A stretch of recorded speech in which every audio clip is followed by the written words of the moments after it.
Aha! I think we're here. I think I'm live. I am live. Let's go. Let's go. Lunchtime with SloMo. Back again. Wednesday afternoon. Hump day. Let's do it, man. Look. Man, I really wanted to do a lunchtime with SloMo on Monday. Just couldn't find the time. But today is the day. We're going to get into these topics.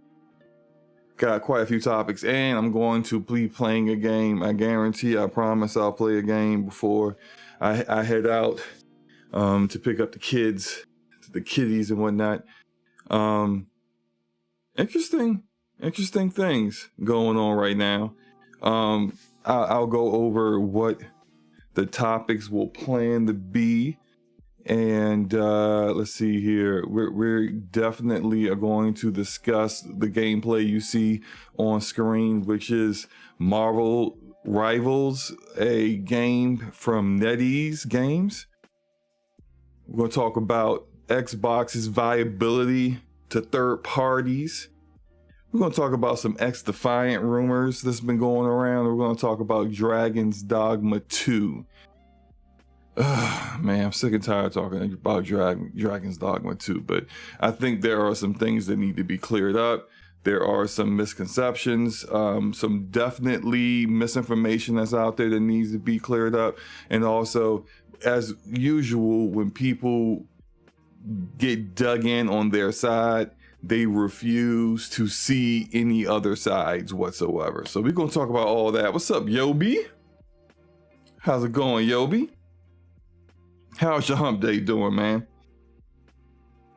I bet you're having a better hump day than Diddy. I know that much. Give me a hot second. I'm gonna go grab grab my water because I getting a little thirsty.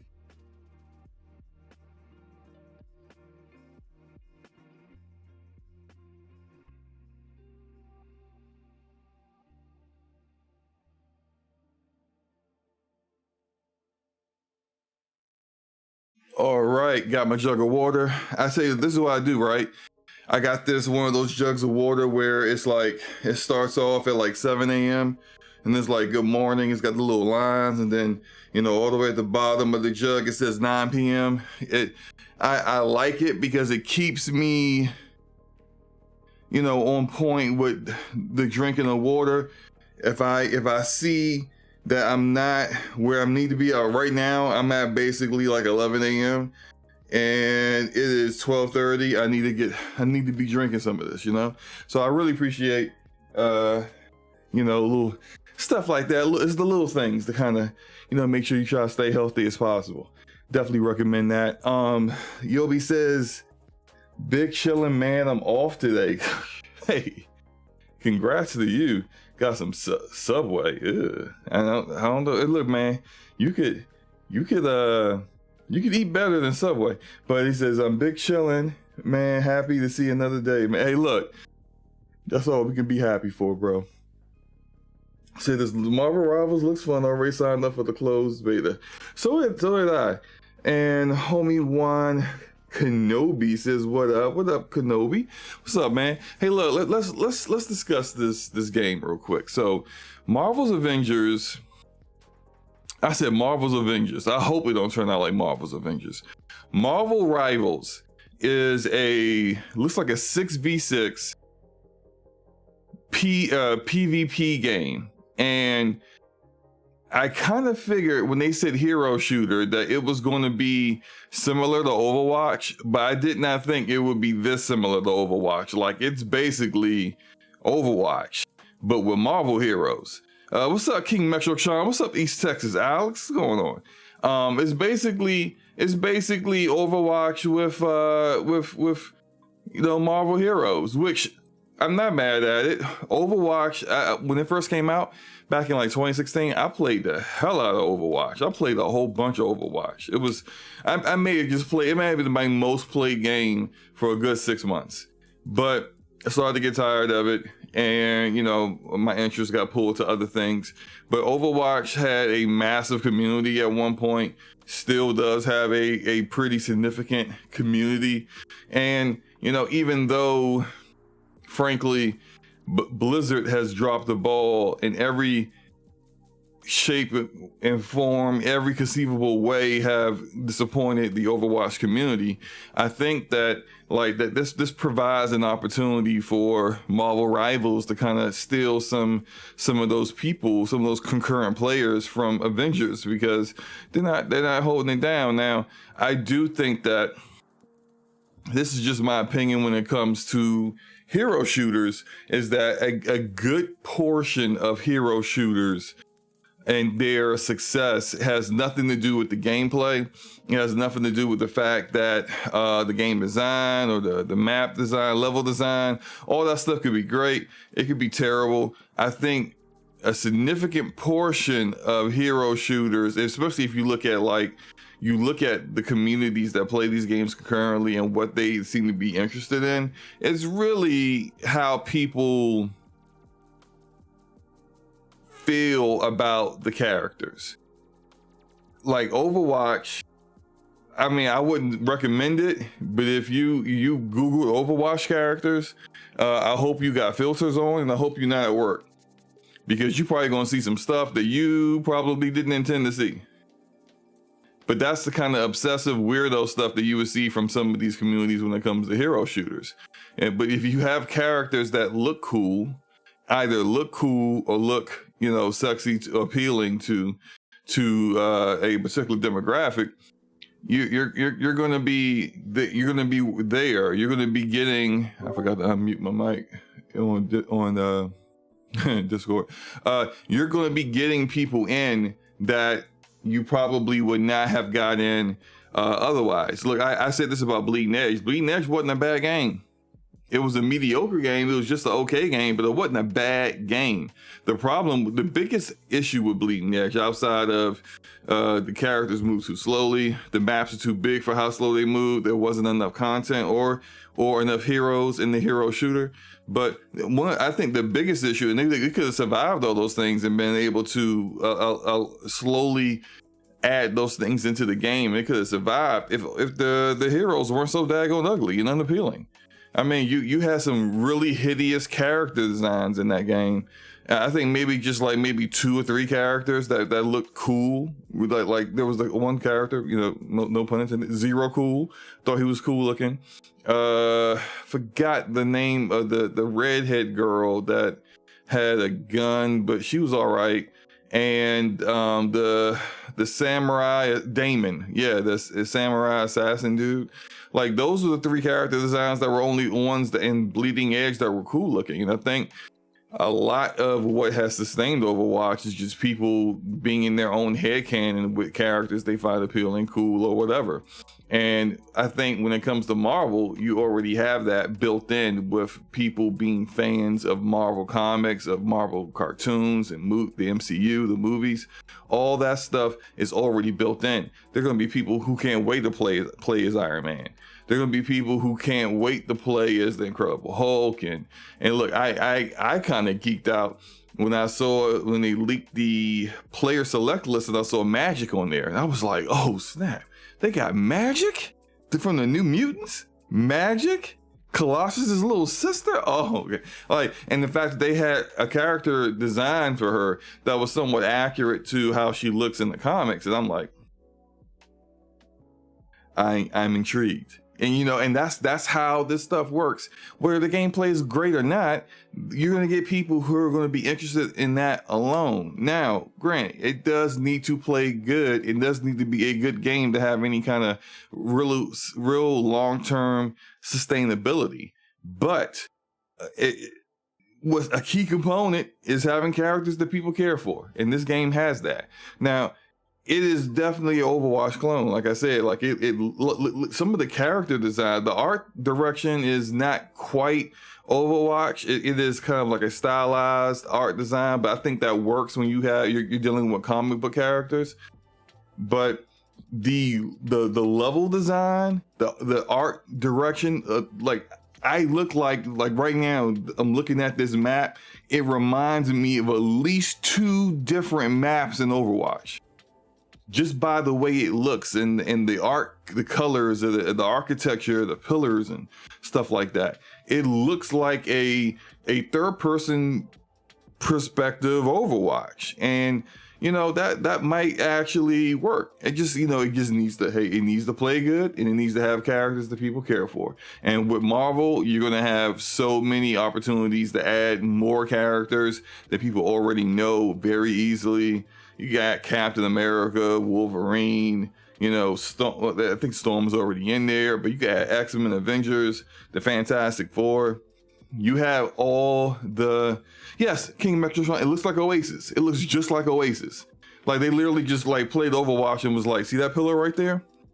I need you artists to make that pillar and put that like 20 times in our game. Like that's the way it seemed they did it. King Megatron says Bleeding Edge was fun for what it was. Yeah, it was fun for what it was. Yobi says Bleeding Edge was fun as hell. Wasn't enough heroes, right? It was a bit slow, right? And the game was lifeless a bit. Yeah, I can see that. Lady Foxfire in the house. Lady Foxfire, how's it going? Who else is here? Be More Gamer in the house, man. What's up, man? Said don't forget about Star Wars Hunters. Star Wars Hunters. What? I don't think is that a mobile game? I don't think I know that game. Lee Foxfire says Overwatch 1 was fun with great characters, but it got stale after a couple years. Yeah. And look, this is what annoys me about Blizzard and Overwatch. And I think if Overwatch had in this gaming community a bigger influence in this gaming community, people would have gave it more smoke. But you can't come out here and say we need to make a sequel so that we can add PvE content. I don't care about the internals. I don't care that the guy that was the lead director at the time quit, and then like the directors didn't feel like continuing on his vision. I don't care. You made promises and then you didn't deliver on those promises. You said you needed to make an Overwatch 2 in order to deliver PvE content, which doesn't make any sense to me, but okay. So then you shut down Overwatch 1, which really isn't really shutting it, because it's literally the same game. It's built, Overwatch 2 is built on Overwatch 1. It's the same exact game. It's not like there's 2 different codes or completely different servers running or anything. They shut down Overwatch 1 to make Overwatch 2. And Overwatch 2, from going from 1 to 2, had basically like 2 extra maps, 2 extra characters. It played exactly the same. It looked exactly the same. There was no improvements to the game engine. There was no improvements to anything. There are live service games that have content updates that had more content than Overwatch 2 did compared to Overwatch 1. It was basically Overwatch 1.25. It was disgusting. And then they tried to pacify the community by basically saying, hey, the PvE content's coming. It's just delayed. It's going to be there in 6 months. Which then didn't happen, of course. And then they just finally just said, hey, look, we're canceling that. So basically you created a whole new game, made it free to play, and just added a battle pass. But it's not a whole new game. It's the same game with a battle pass. And it's just, that's when you see what they promised and then you see what they delivered, like, you don't deserve to keep the people that you have. Like, I feel like sometimes when it comes to live service games, people just stay there because they've invested so much money and they invested so much time in the game that they feel obligated to keep playing simply because of the decisions that they made financially with it. And I feel like that's the main reason why a lot of people who still play Overwatch, because otherwise they ain't no reason to play that game. They have not delivered anything outside of, like, if you just still find it fun, but they haven't delivered at all on what they promised. And I think that creates an opportunity, because I spoke a couple of weeks ago about how live service games work and what works, and how there's like a finite number of players that you can actually appeal to depending on the kind of live service game it is. And hero shooters are not in. Like, they may have been in like 8 years ago. But you know, you don't see a lot of hero shooters being created right now. Everyone's trying to make an extraction shooter. We starting to see some, you know, PvE cooperative shooters come back. But this is kind of an interesting time. It might be able to kind of catch a wave here, as you know, Valorant is going strong, but Overwatch is not, and maybe they can still Overwatch as players. But you know, we'll have to see how it turns out. I'm gonna play it. I signed up for the closed alpha. I think it's a closed alpha or closed beta, one of those. I'll give it a shot because you know, I play every shooter out there. I always give it a shot. Winter Soldier, what's up? He says, I think Bleeding Edge should have been made into a Scarlet Nexus style action RPG. The characters are really cool and worth doing more with. Interesting. Scarlet Nexus, I don't know about Bleeding Edge as an action RPG though. I think I don't know if that's I mean, I'm not saying Ninja Theory couldn't do it. I just don't know if like I think those characters just don't work. Those characters are you felt they were really cool. I thought they were fugly. I just couldn't do it. True Bleed in the house says, what's up? SloMo, what's going on, True Bleed? Truly says, did you beat Alan Wake 2? I have not played Alan Wake 2 since the last time I had a stream of Alan Wake 2. That game is not even installed on my PC right now. And will I reinstall it anytime soon? The answer is definitively no. Like, not even close. Not even a little bit. Lonely Snow in the house. What's going on? What's going on? King Megatron says, I still play because some friends still play. I have a couple of like personal friends I know that still play Overwatch. I have no idea why. Like, I don't know why they still play that game. Octacon said, this game is booty cheeks. All right. Yeah. That is definitely an opinion. I don't think it's booty cheeks. I haven't played it yet. I don't know. Trailers can definitely be misleading. It looks fine to me. It looks like Overwatch, but it could actually not even play like Overwatch at all. We won't know until we actually get a chance to play it. Okay, Yobi says, one thing I learned last week till today, SloMo, these popular content creators don't know how to handle responsibility. Oh, here we go. When it comes to the power they hold, and they really abuse it. You know, I agree, Yobi. I spoke out against that situation, you know, and I had smoke for both parties because I don't think anybody was like truly innocent there. I don't like some of the comments, and I know there's some people who are going to be like, what, SloMo, what are you talking about? All I'm going to say here is this. When you are a big content creator, which I am not, you know, I'm a little guy, I'm a little content creator, a little tiny, you know, guy, but hey, you know, it is what it is. When you're a big content creator, you have a huge following.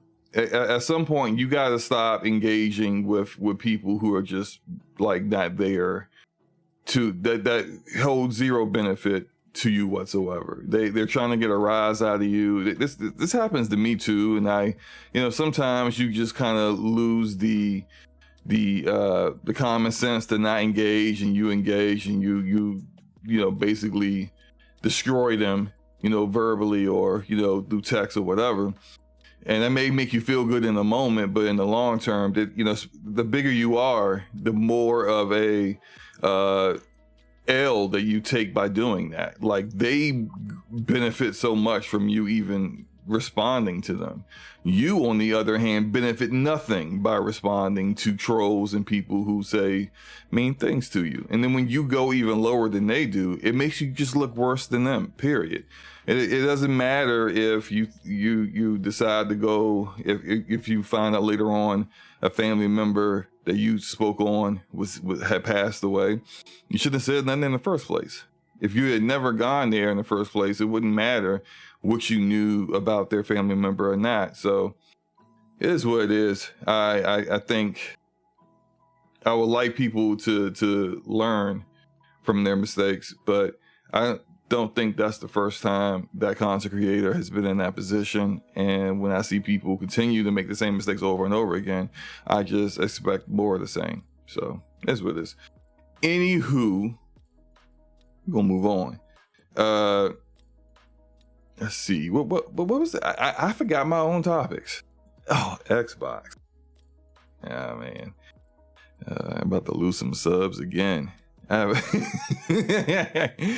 lose subs every time I go live, I feel like. But no, let's talk about Xbox real quick, right? What's up, Brownies? Phil Spencer has some comments today. And Phil Spencer, hold on, shout out to Yobi. 10%er in the house. What's up, man? Appreciate you for being a member, sir.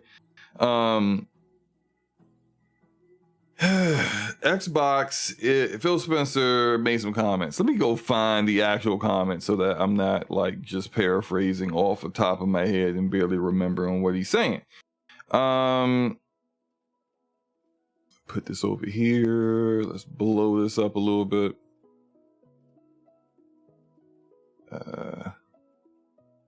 Good old OBS. Let's see.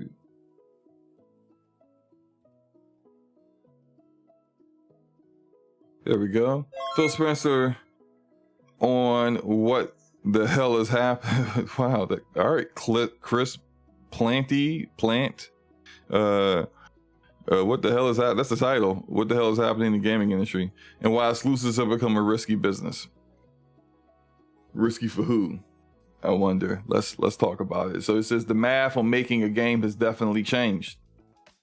That's true. That's true. We see that being said by so many people, not just Phil Spencer. We see it being said by third-party publishers. We see it being said by other platforms. We see it said by former leaders of other platforms like Sean Layden. So there's definitely a credence towards that.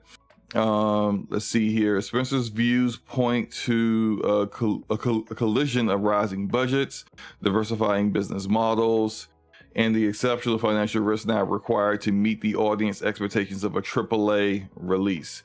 He specifically pointed to the astronomical budgets of big budget games, which have created a knot of problems that has been a challenge to disentangle. And for Spencer, the path forward is to abandon assumptions about exclusivity and attract new customers who have cooled on the console experience. Interesting. Okay, let's see here.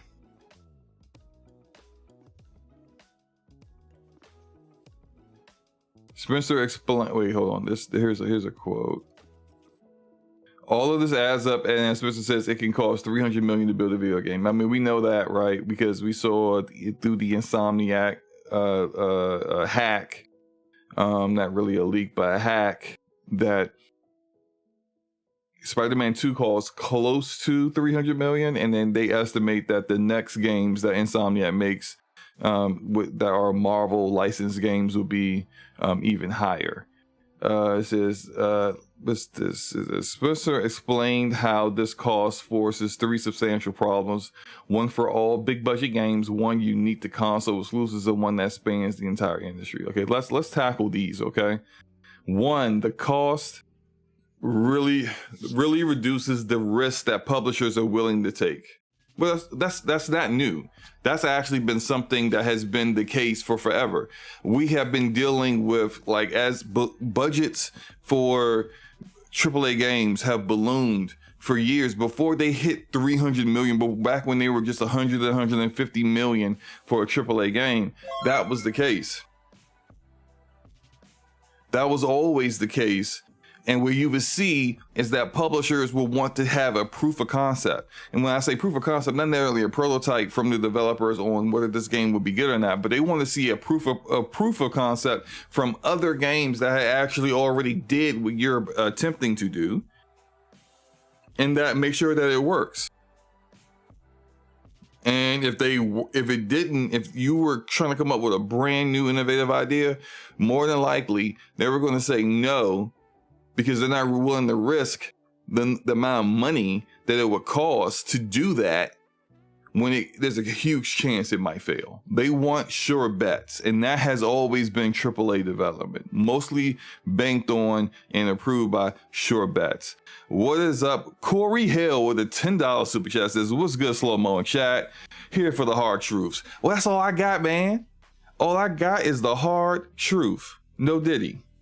Okay? No Diddy. Hard truths, man. That's all I got for you. Yeah, but like nothing that Phil says in that statement is new. He goes on to says, where previous games need to sell a few 100,000 units to justify their costs, new games may need to sell many millions of units. If you're a publisher, you know that's a pretty big number in a world that already has a lot of video games coming. Said Spencer, how are you going to establish this thing? Am I willing to take the red on new IP, on a new kind of game? When the earn out risk is that high, I think it impinges on the creativity of this industry, which I don't love. Creativity is like the cornerstone of what we should be doing, what should be about in gaming. And so this is nothing he says is new. Nothing that he said is anything that if you're a hardcore gamer that kind of like keeps your ear to the ground to these kind of things, nothing that he said right there is like a shocker or a new bit of information. We have known this for a while. And so my thought to that is always, as a gamer and not an executive, I don't care about your risk. Point blank, I don't care about what kind of risk it is to take to be creative. And if you're only going to be someone who only will approve of projects that have very little risk, then you become Ubisoft. And no one wants a publisher or a platform to be Ubisoft. There's no disrespect to Ubisoft, but it is what it is. Like they just released Skull and Bones and they called it a quadruple A game. And I have no idea why they released that game, because that game was guaranteed to fail. And they continue to kind of like try to catch a wave that's already passed.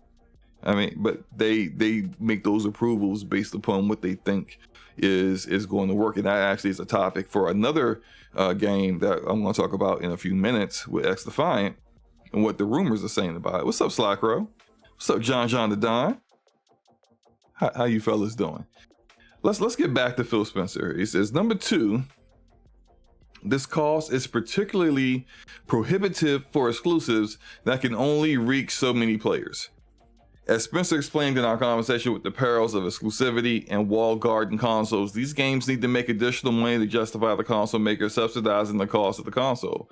As Spencer explained, the case for exclusivity gets pressured as the cost of the game goes up. Okay, now look, here we go. This is where people gonna get mad at me, so let's do it. This is the part where Phil Spencer is making excuses. Because PlayStation and Nintendo don't have these problems. They don't have these problems.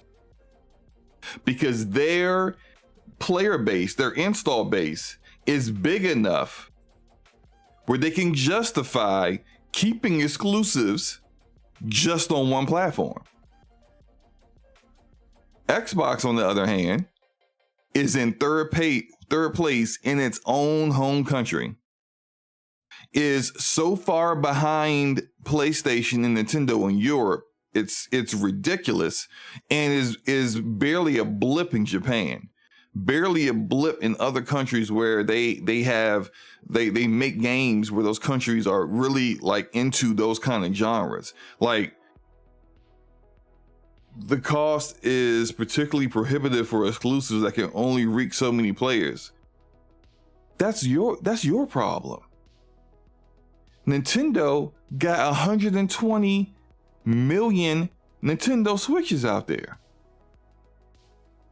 Of course, the next exclusive they drop isn't going to reach 120 million, but it's going to reach enough for them to say that was successful and was profitable.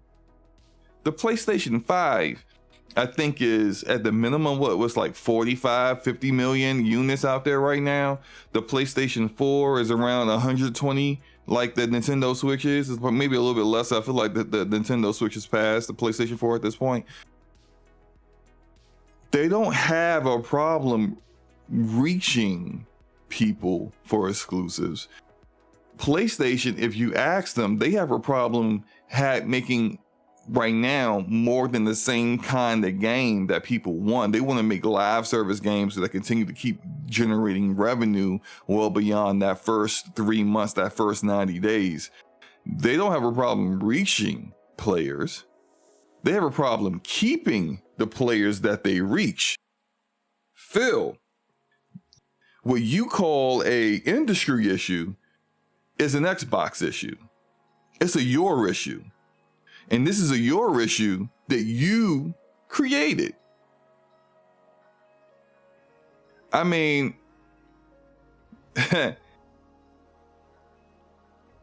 oh man, like, how do I say this without sounding hateful? I don't. Phil Spencer, you took over in like 2014. You took over a decade ago. Granted, you had some issues getting content. You had some issues with you not having a lot of studios. But then you acquired studios to create content. And then the guy that you promoted, Matt Booty, who has done literally like almost next to nothing and when it comes to delivering on content that people want.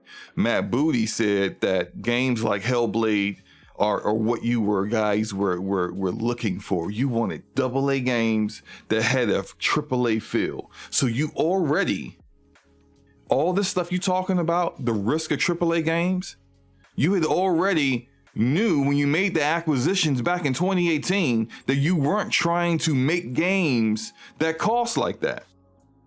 Now, sure, some of your games cost like that, like Halo Infinite. But Hellblade 2 don't cost like that because Hellblade 2, the team for Hellblade 2 is less than 100 developers. We know the biggest cost of game development is the bodies, the paying for their salaries and their medical benefits, families, all that stuff. Starfield, yes, yeah, player Star, but although you know a good portion of Starfield's development was before they even acquired ZeniMax Media, but yeah, they pay for that too. Not all of their games cost like this. And you said back in 2018 or through proxy through your counterpart Matt Booty that you were looking to make games like Hellblade where they would be AA games with AAA quality. If that is the case, why are you complaining about the risk of AAA development and using that as an excuse to not have exclusives? Doesn't make any sense. Point 3. According to Spencer, the console market has not grown in the past year. Though Xbox, PlayStation, Nintendo Switch consoles continue to sell, Spencer notes that many console gamers are simply upgrading, or, to put it in another way, they are not new to the market and won't contribute to growth. And without new customers, everybody else's customer is your success today, said Spencer. You can't succeed unless you draw in customers from other publishers and other platforms. And because you're not finding new customers with the games that you're building, everybody's kind of fighting over the same pie.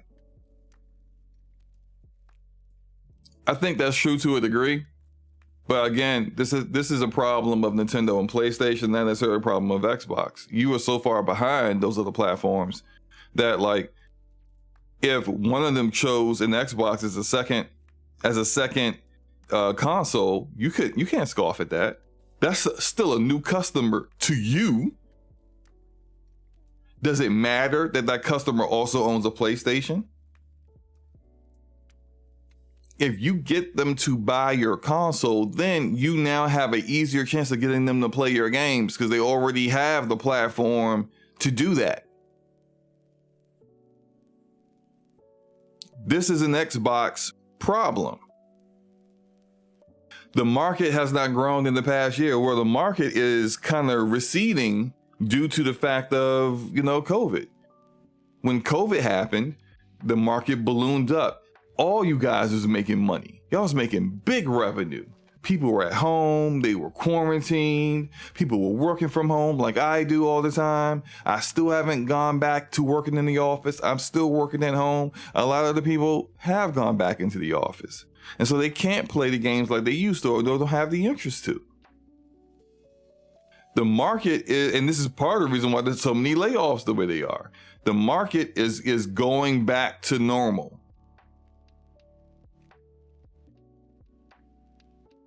And we see in Europe, like, what was it? PlayStation revenue wise or sales wise, it was like it was sales wise, -2% year over year from last year at this point. The Nintendo Switch, like -11%. Xbox, -47%. Your issues are not everyone else's issues. You have very specific Xbox-centric only issues. And you cannot use, or at least you can use it, but it ain't gonna fly with me. You can't use everyone else's issues as the reason for your issues. Because it's more than that, Phil. It's way more than that. What else did he say here? Polygon asked Phil Spencer if the ABK layoffs were part of this wider trend or there was something unique about the layoffs as they pertain to current Xbox business. He says it's a little bit of both. I agree with that.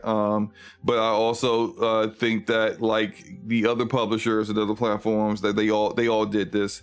It was motivated by greed. It was motivated by making sure that shareholders are good, that shareholders are happy, and that everyone's in the black. That's what a lot of those layoffs were about, making sure that you were still in the black.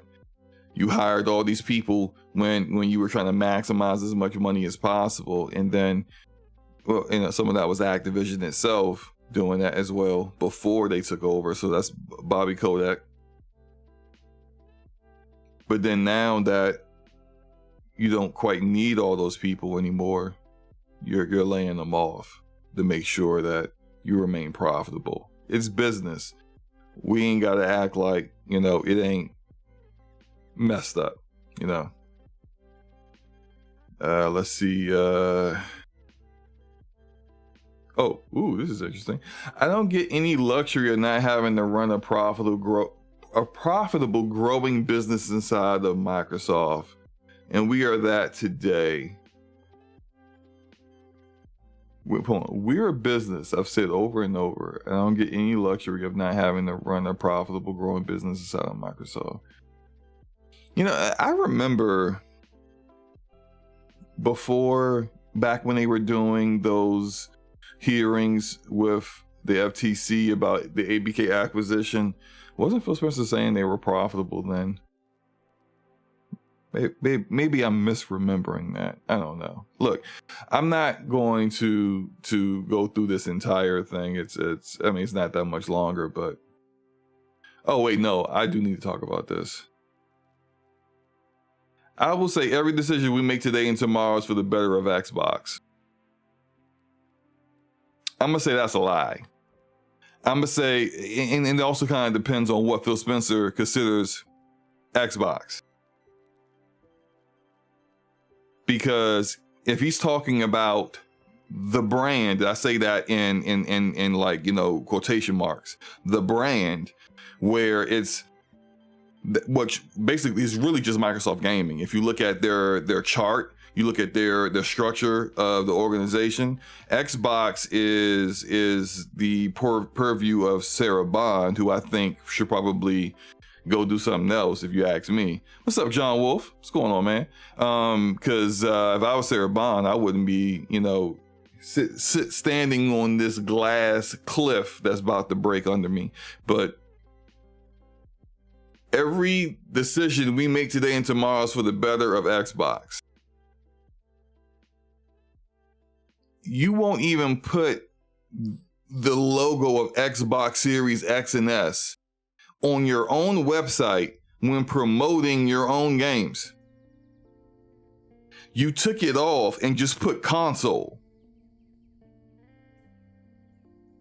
You were putting your games increasingly more so, on your rival consoles within your own market. Forget PC.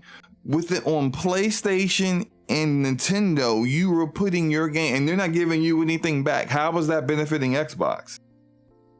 That's benefiting Microsoft Gaming, and that, hopefully for you, will benefit you in getting increased revenue and generating more revenue, but that's not benefiting Xbox. The Xbox console, that doesn't benefit it whatsoever. So I disagree. Your every decision today and what we know you're going to do tomorrow ain't got nothing to do with Xbox, especially when you go around telling people you don't need an Xbox.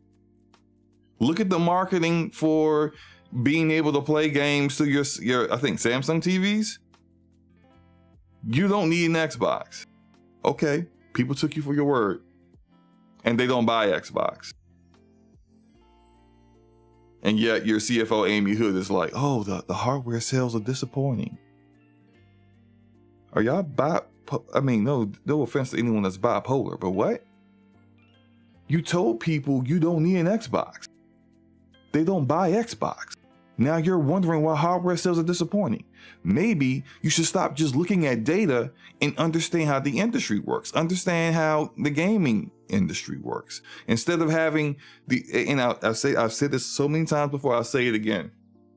The biggest issue I have with Microsoft is that they are ultra successful in everything that they do. That's productivity, like Microsoft Office, Windows, Azure, cloud services. They are ultra competitive and they know their stuff when it comes to productivity products, where people, they don't care about the brand, they don't care about the marketing, they just want to know that it works.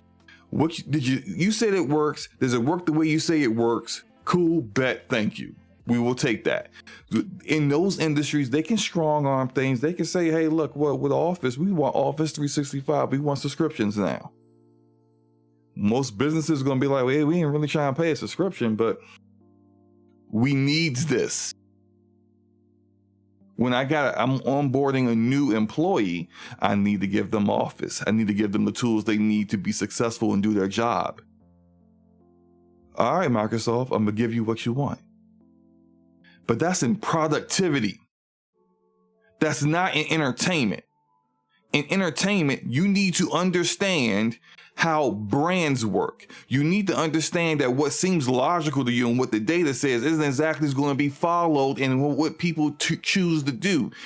You need to understand that when narratives get created about your products and people stop using your products, is not based upon facts, it's based upon what they heard. What they heard becomes the truth, becomes the facts.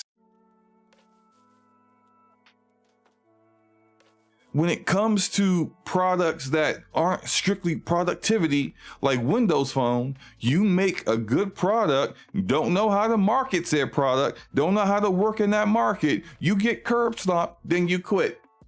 And you make all kinds of acquisitions like Nokia, and then you still quit. Zoom, you quit. You don't understand. Microsoft does not understand entertainment. They don't understand how to protect the brand. Nintendo you would never see Mario published by Nintendo on a PlayStation or an Xbox, because they understand branding. If any of us, whether it is my 8-year-old daughter, whether it is your kids, your nephews, your nieces, your grandparents, anyone thinks about where am I going to go play a Mario game, they say a Nintendo. They don't say anything. They don't say a toaster, an Xbox, a PlayStation, a smart TV, a mobile phone, a tablet, a PC. No, they say a Nintendo. When people are like, I want to play, and now this is why PlayStation is so protective of the Spider-Man, where Spider-Man goes. Even though they kind of loosened up on it after Zumba Spider-Man messed up with Marvel Avengers, right?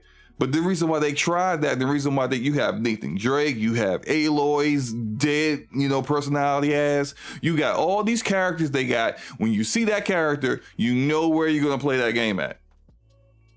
You can play it on PC eventually, but you're going to play it on PlayStation. Guaranteed. They don't understand branding. You had a brand new IP that may not have been a commercial hit, but was definitely a critical hit, and let people tune people ears into who Tango Gameworks really was in Hi-Fi Rush. And then a year later, you go put it on other platforms. Now, when people think about it and the potential of growing Chai as a brand, as a character that people that kids will be recognized, when they see Chai, they think Xbox. No, they're not going to think Xbox. They're going to think about whatever platform they're already playing right now, which is not buying an Xbox. When they can increasingly keep putting more of their games on other platforms, all they're doing is undermining and cutting the legs out under Xbox, whether it's a handheld, whether it is their traditional console, whatever. People don't need to buy it. If they don't need to buy it, then they won't. I think I just ranted for a good 10 minutes. Ah, man. Player, he's talking about Microsoft Gaming, aka Xbox. He should have said Microsoft Gaming. There's a reason, player, why he didn't say here Microsoft Gaming. He said Xbox. Because he wants you to think that Microsoft Gaming is synonymous with Xbox. But it's not. And that's not how people view things. When they have my gaming PC is not an Xbox. That whole talking point, every screen is an Xbox, it's bullshit. It's not true. Just because you put Hi-Fi Rush on PlayStation doesn't mean that PlayStation is an Xbox.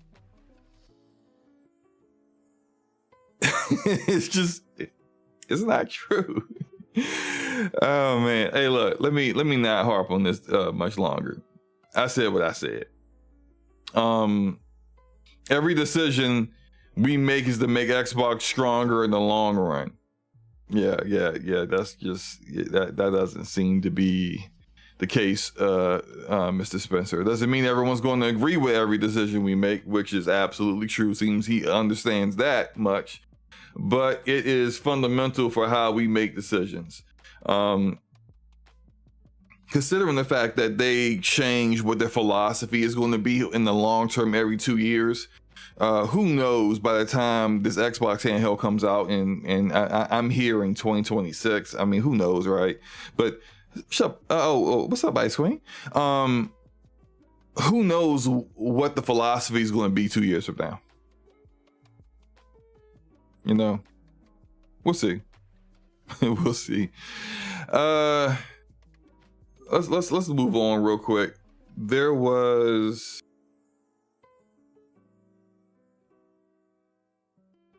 Let's talk about X Defiant real quick. Ah, man, I don't even want to. Yeah, let's talk about X Defiant. So there's been rumors about X Defiant and what's going to happen with that game. Let me, if I can find some X. Do I have even X Defiant? I should have X Defiant gameplay. Give me a second. X Defiant is a arena shooter made by Ubisoft, and I actually think it's a decent shooter. I actually really enjoy playing it in the betas that I was involved in. The problem with X Defiant is it seems like they don't understand that what everyone else has learned now when it comes to coming out with a live service game. If you make your live service game so close to another game that's already popular and is popping, people aren't going to play your game, because if your game is too similar to this other game, then they're just going to keep playing that other game.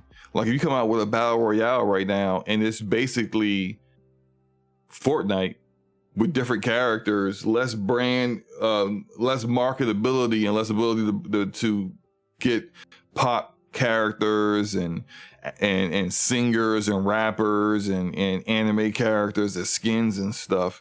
It's just not going to be as successful. Sorry. That's the long and short of it. But like, Ubisoft don't care. Lonely Snow says, do you play Rainbow Six Siege? I used to play Siege. I had some friends that would play it for a while. Some of my Division friends will play it, and I would play it with them. I haven't played Siege in a long time, so I can't speak on it as someone who's played it for like anywhere. Like I think I haven't played Siege in probably about 4 or 5 years now.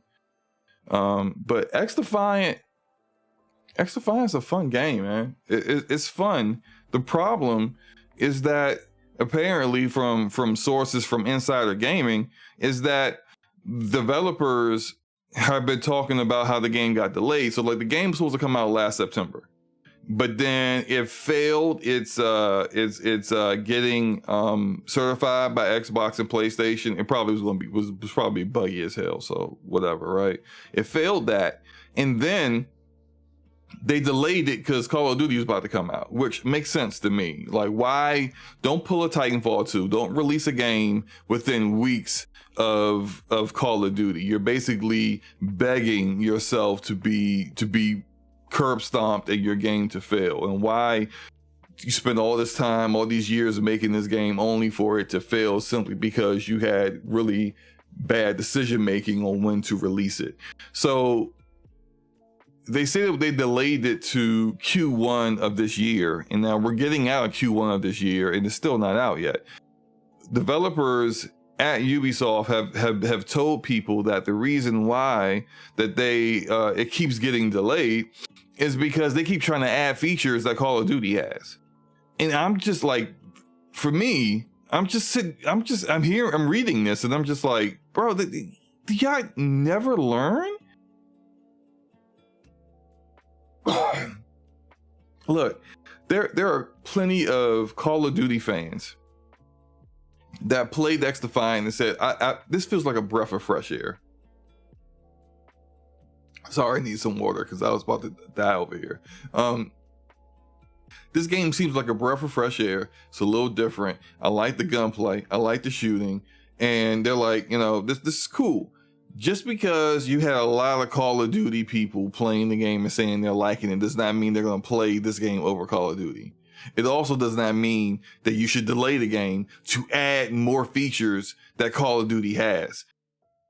You're really hurting the game. You're hurting the game's uniqueness and its ability to draw its own audience like that. And so I don't know about this game. Like I still think it'll come out. But when it comes out, like the more they delay it, all they're doing is delaying themselves into that whole field where like that area where they're trying to avoid releasing too close to Call of Duty. And they're going to end up just doing that again. They're going to end up releasing themselves right around Call of Duty again, and then having to delay again. And it's just like, yo, just release the game. If you want to add more features later on that will make the game more, like you can add more content. That's what people want from live service games. They want more content after launch. That just add those features later on. But you need to just jump out there. Like, you got the parachute on, jump out the freaking plane already. MJ Dark in the house. What's up, man? How's it going, bro? Slocko says, I worry for the Marvel Overwatch game. He called it the Overwatch game. It may die out, but we'll see how they maintain it. I actually kind of think, oh, Lucius, what's up, man? I actually feel like that game has the opportunity to deliver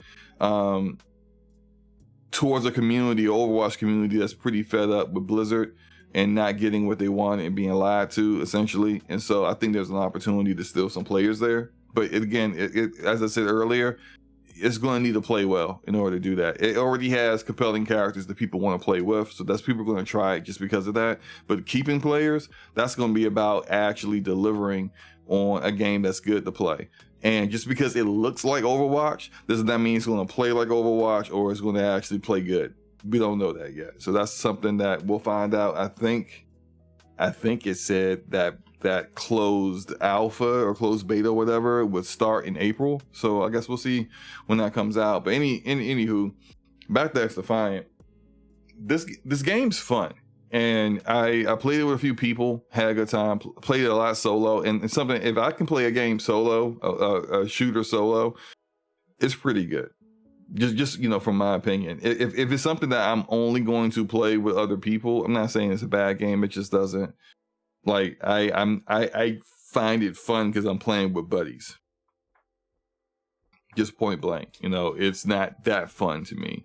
When I'm playing the game by myself, I'm having a great time. And I did that with X Defiant. Every time the beta dropped, I played it and I had a great time. I like the fact that the developer, the team of Ubisoft were very agile in making sure that, like, when players gave feedback on things that needed to be worked on, they actually did that work, which is, sometimes, the majority of the time, you don't get that. You get developers, they give you that, we hear you. Yes, we hear you. And we're not going to do any of that. Shut up and play our game and give us money again. And it's just, eventually people get fed up and they leave.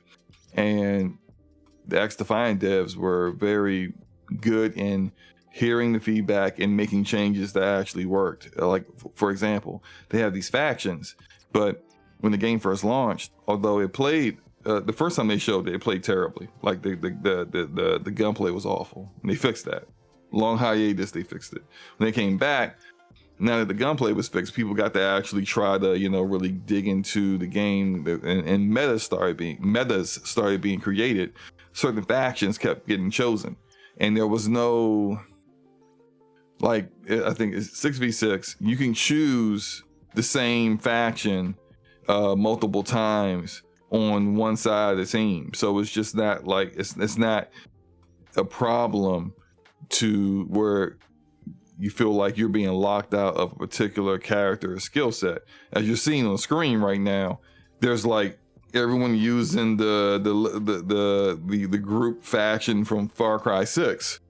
I mean, it almost like, and you would see these little lineups where everyone's using the same class, and it became a thing where people were only using like 2 classes.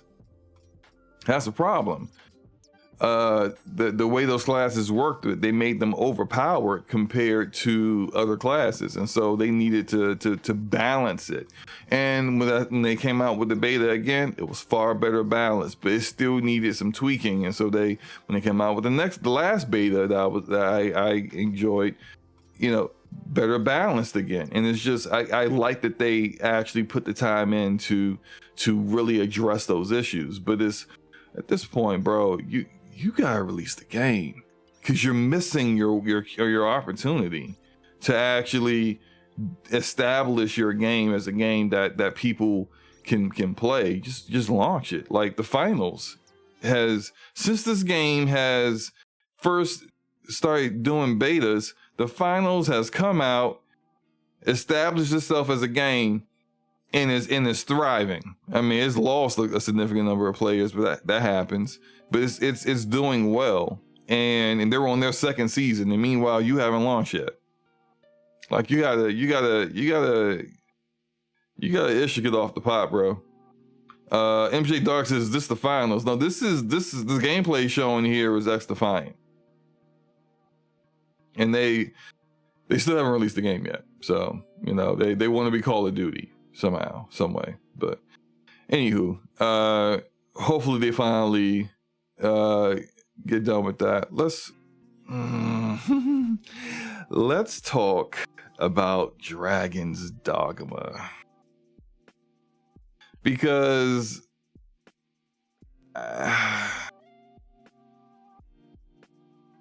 Dragon's Dogma is it's a fun game. Like, there's no other way around it. It's a fun time. It's a good game. It's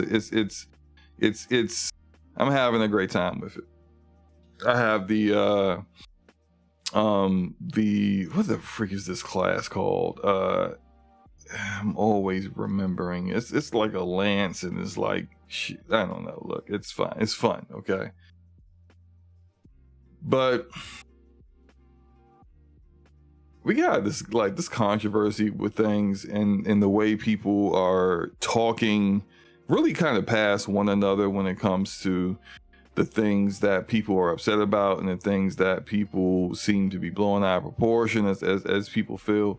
We gotta really discuss all of it. So the first thing let's discuss, right, is the microtransactions and how people were told about it. Now, I think something that the defenders of Capcom and Dragon's Dogma 2 need to acknowledge is that this game is far bigger than what Dragon's Dogma 1 was. So when they're all like, oh, but that was in Dragon's Dogma 1. No one cares, bro.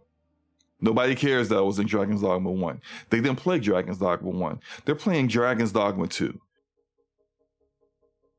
So if they don't like it now because it was in the first game doesn't mean that their opinions are invalid. I think that's really what is really kind of like the crux of things, is that people are trying to invalidate the opinions of others simply because they don't agree with it, or they feel like, oh, you shouldn't complain about something that's always been there, quote unquote, always been there.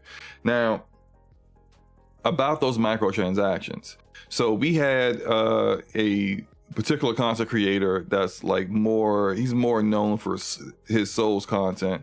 I'll say his name, I don't care. Fighting Cowboy, right? So Fighting Cowboy took the Twitter /X with a real long, essay defending Capcom and saying, oh, well, look, everyone knew about these microtransactions before it came out. If you didn't know, well, there's no one can say they didn't know, blah, blah, blah, blah, blah, which then kind of prompted a lot of backlash of people going after him for his opinion, prompted people going after everyone who did a review on Dragon's Dogma or preview or whatever, any kind of content that showed that they had a version of the game ahead of time, which was actually turned out to be somewhat unfair. Brian, he said it was in the Capcom documentation, people didn't read it. Brian, some people didn't read it. Some people never got that documentation as well. I recommend anyone who is interested in this topic to go. By the way, this daggone wolf grabbed me and then dragged me away to try to eat me.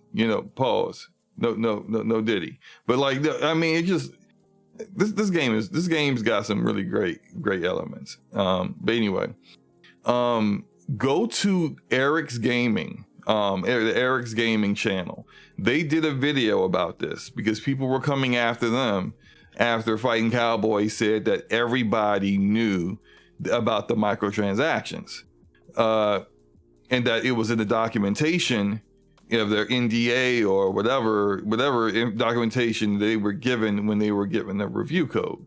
Now, Fighting Cowboy got that because Fighting Cowboy is in the United States, and apparently all the content creators that were given review codes in this documentation in the United States got it 10 days before launch. Well, Eric's Gaming, those guys are in Europe. They got different documentation, and they got it 5 days after the people in the United States. Their documentation did not have anything that said anything about microtransactions.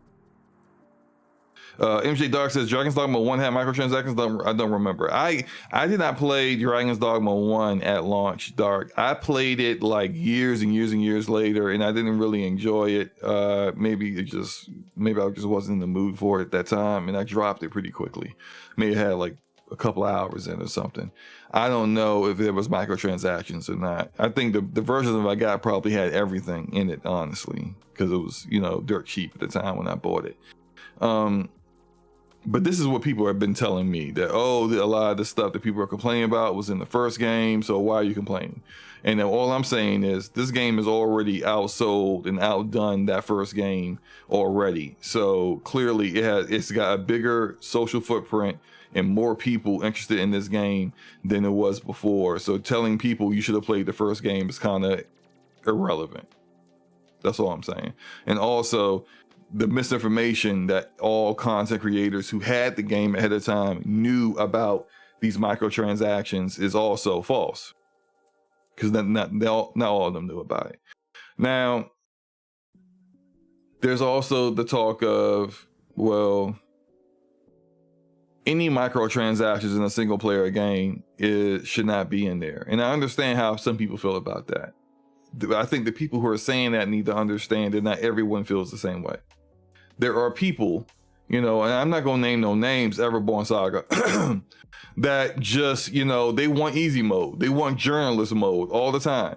And so they'll definitely buy up everything that allows them to do things easier, because they want the game easy as possible. And then they want to go, on their live stream and say, I think the game is too easy, when they bought the microtransaction for the overpriced pawns, and they are fast traveling through Oxcart all over the map and not actually fighting. And they even admitted that their pawns do all the fighting for them and they just sit back and do nothing. Shout out to Everborn. But that's basically that's what that stuff is for.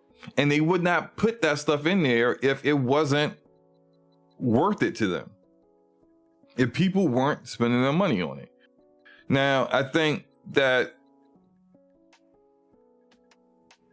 people's wallets are their wallets. And so although I'm jokingly, giving smoke to Everborn, mostly for him saying the game was easy when he's playing on easy mode, but not necessarily for him, spending money on what he spent at the microtransactions. That's how he felt. I'm not spending my money on that.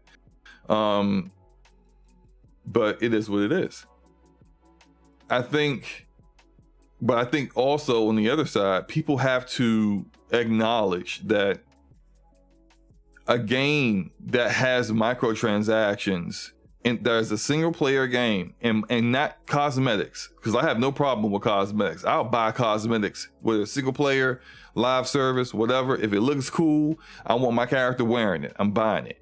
I will buy cosmetics. But when it comes to game mechanic stuff, when you are buying the crystal or the stone or whatever it's called that allows you to fast travel, when you are buying the currency that allows you to hire more expensive pawns, when you are doing these things, these are game mechanic microtransactions. I think it is naive for people to, or just flat out people being pretending to be too dumb to understand it, that these games are designed around that.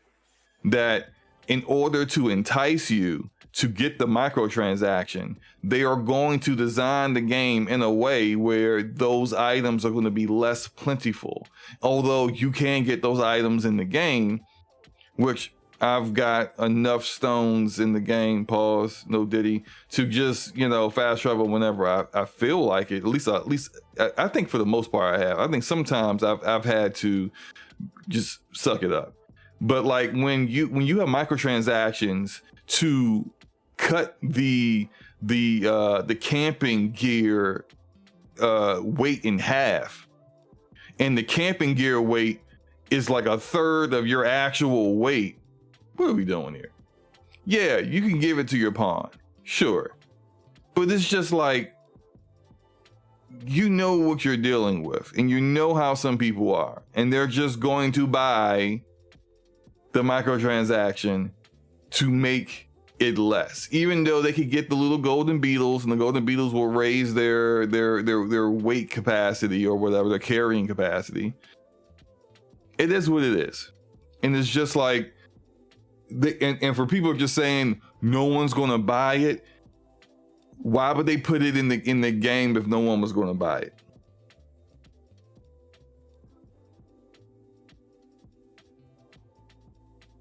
They definitely know people are gonna buy it. Let's be for real. What else? What else I was going to talk about? The performance. So the game's very CPU intensive, which makes sense considering how NPCs react to things and the things that you can do. It makes a lot of sense why the game is so like heavy on CPUs. And when you have consoles that only a Zen 2 CPU architecture CPUs, then yeah, the game is basically 30 frames per second, but it's not, because it's uncapped. And now they're adding in after the fact that you can cap it, a choice to cap it at 30 frames per second. That should have been there at launch. That should have been there at launch, to cap it on consoles at 30 FPS, even though in cities you're still going to be under 30 FPS anyway.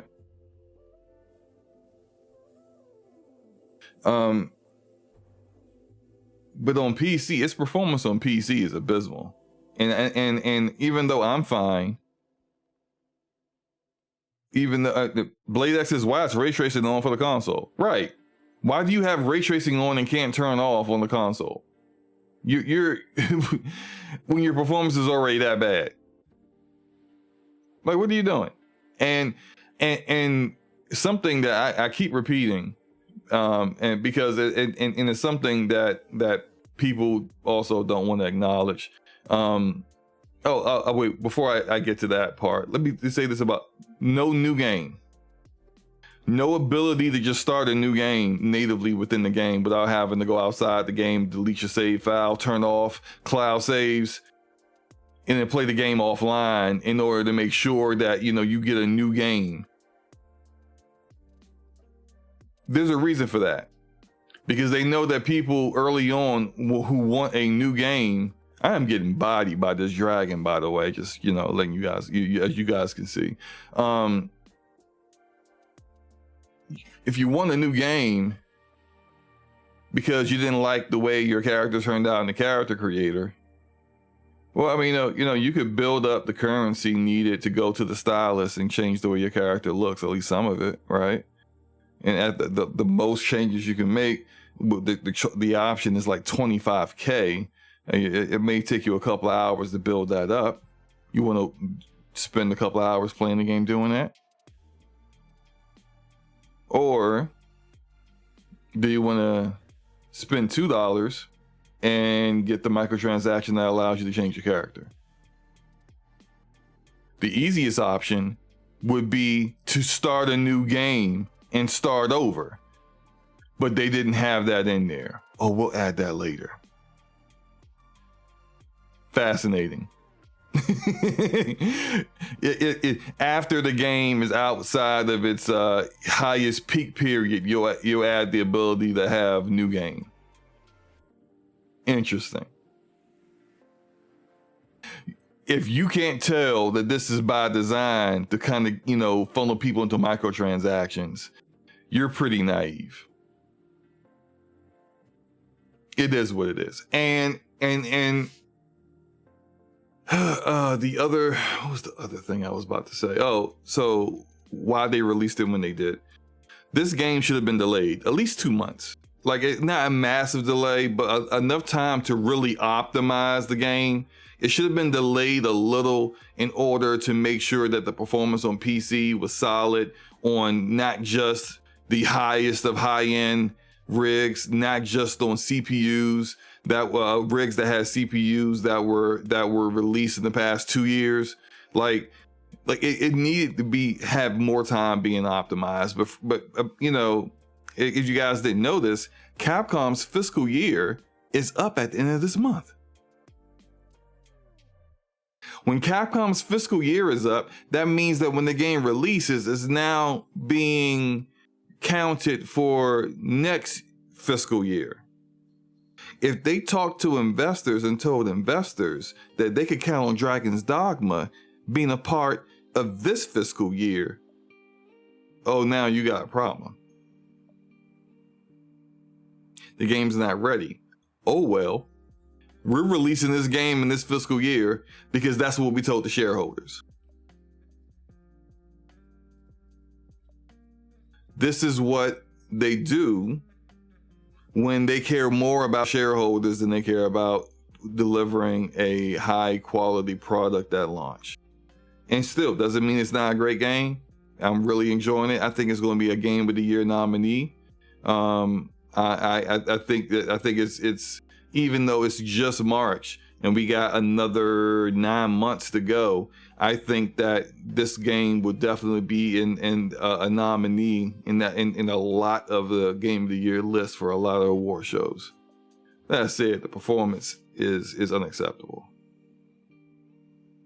And for myself, I mean, outside, you know, and like in this battle with this dragon, I don't have the counter up, but I recall it was like I'm averaging anywhere between 90 to 110 frames per second.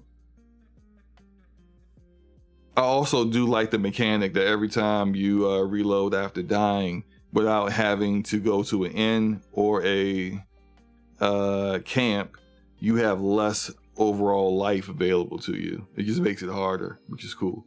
Anyway,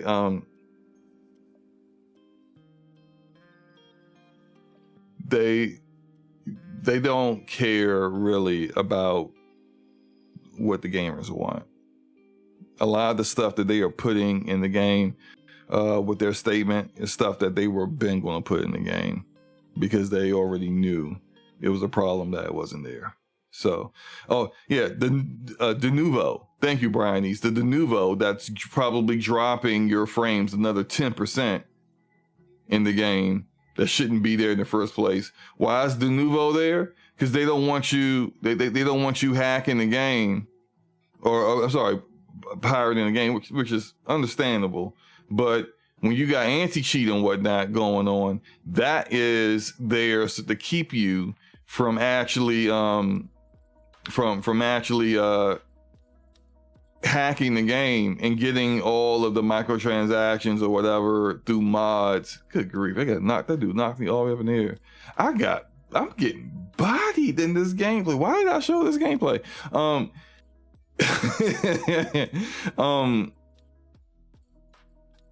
They don't want you modding the game and adding in the things that are that they made as microtransactions, because you know they want you to pay for that stuff. It is what it is. But is it entertainment? Slackrow said, you will be great to know this. Slackrow says, you know, if you get knocked down, you can still eat apples and potions. Slackrow, I didn't even pay attention to potions at all. Like, I didn't even like it. I think this gameplay is fairly early in my time in the game. I did not know that like how to even do the shortcuts to even get the apples and stuff, and just eat stuff to heal myself. I was just relying on my pawn, the pawn I created, who's a mage and does a ton of healing. I was just relying on her for healing. It's I'm much better now. You'll see.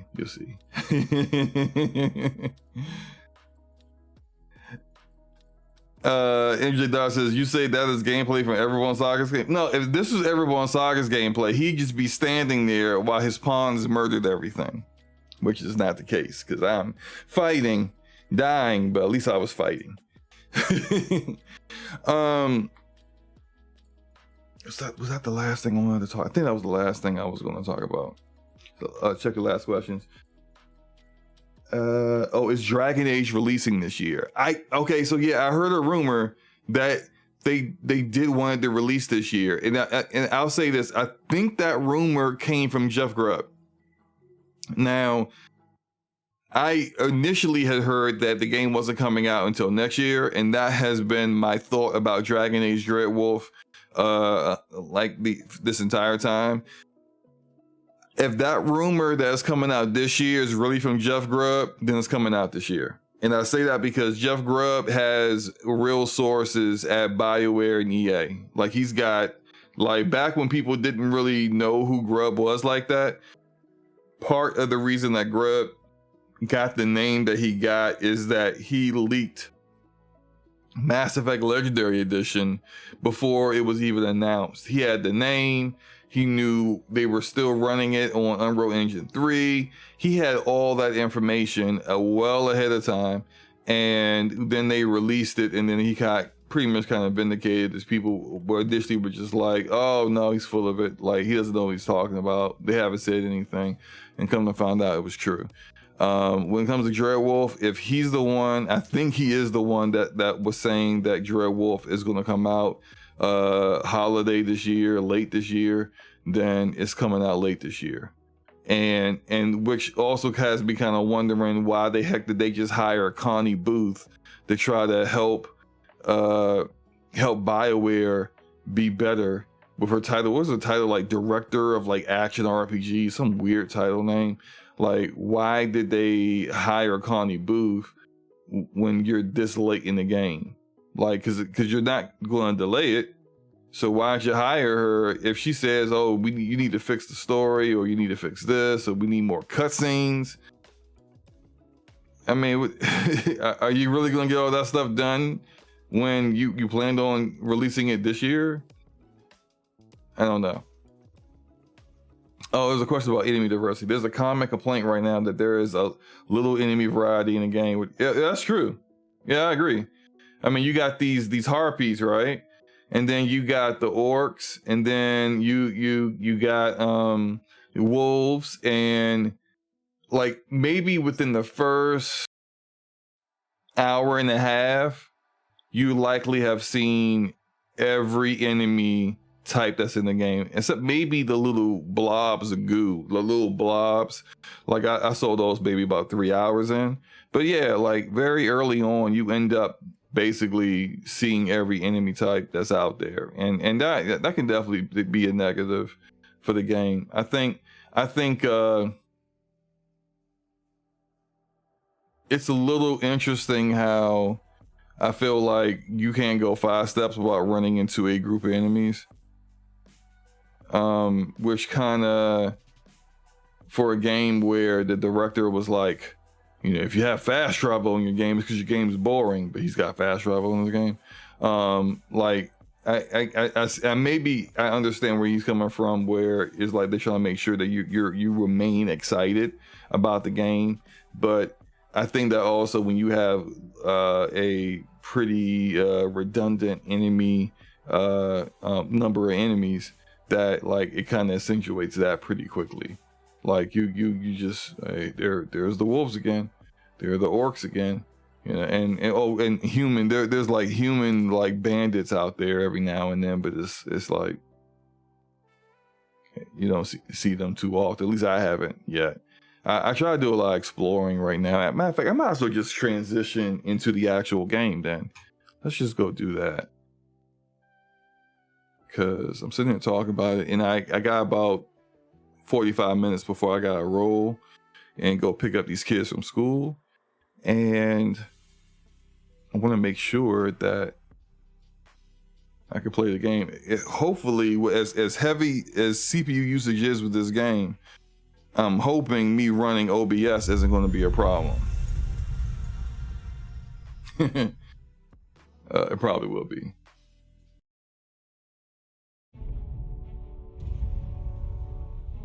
Okay, let me... Okay, that's there. Of course. Let me fix this.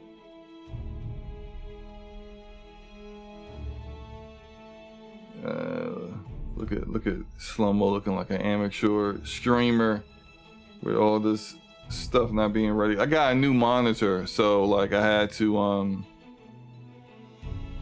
new monitor.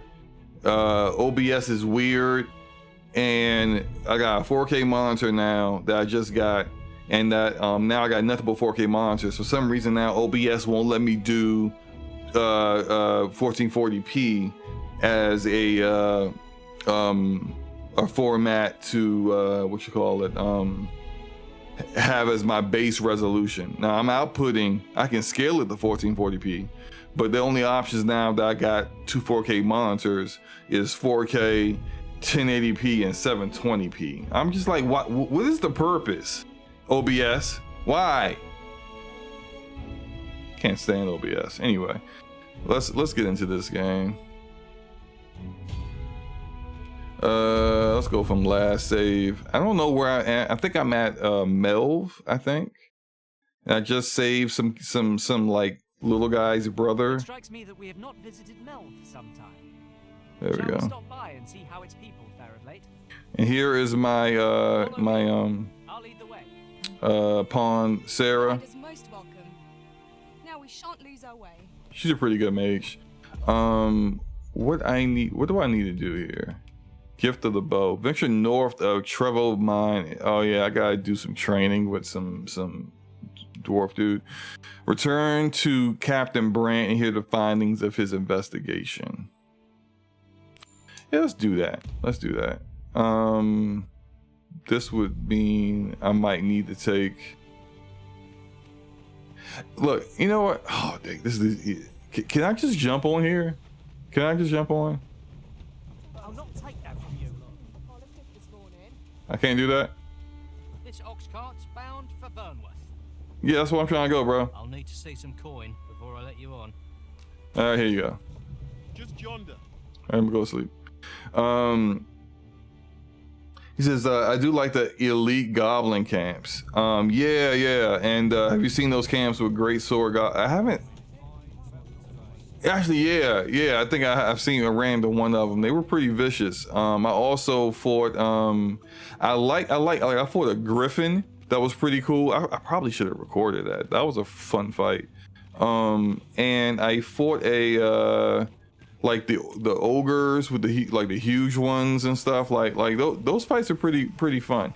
Now see, it just dipped under 60 FPS for me. I have a 4080 Super, by the way, and a i7 13700K. I got 64 gigs of RAM and using probably the fastest Western Digital SSD you can get right now, the SN850X. And it as I was moving, it dropped under 60 FPS. But when I'm outside of the towns and stuff, I'm in the hundreds. It's crazy. Where am I going, by the way? I need to go down here. I need to go to the bar.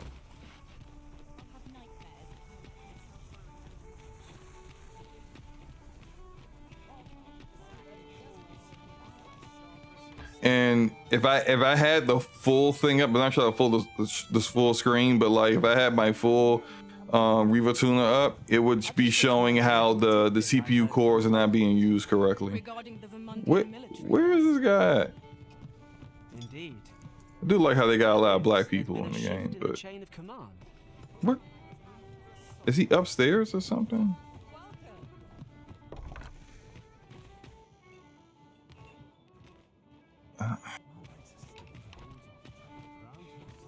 Maybe he's over here.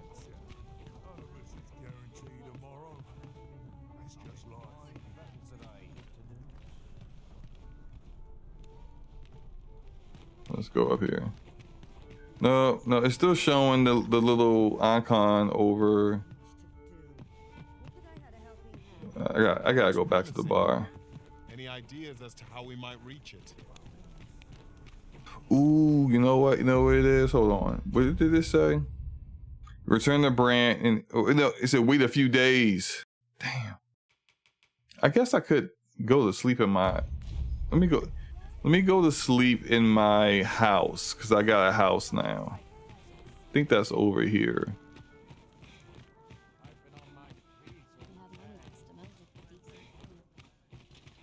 Yep, right here. I'm gonna go.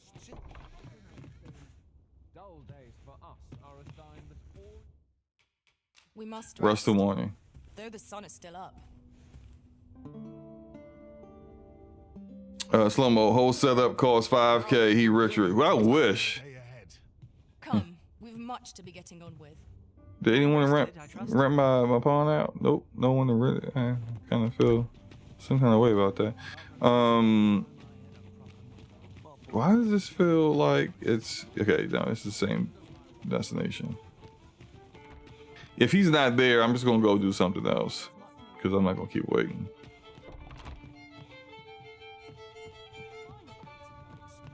He is not here. Okay. All right, well, let's do something else. According to the guild head, you would need to procure your own weapon if you were to. Oh yeah, I need to procure a weapon for the requisite sorcerer. Mel, pay a visit to Volvio. Yeah, I can't get into that town because there's a like a blockade at that checkpoint town. Hunt for the J.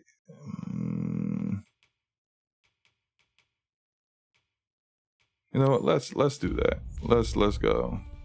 Might not one of the bandits in Vernworth's jail know of the methods employed by thieves and their ilk? All right, Then let's. follow me. I'll lead the way. Sarah, what are you talking about? So what's your favorite game to come out this year so far? For me, it would be Final Fantasy VII Rebirth. That, you know, very early on, if I had to do a list of what are my games of the year, well, I think in the game of the year conversation, I think this game is one of them. Rebirth is another. Persona 3 Reload, which I haven't done too much of. I know people like Unicorn Overlord. I haven't played it yet, so I can't call it. But you know, it hasn't been too many games. But definitely Rebirth for me so far. What's the game you guys have liked the most so far this year?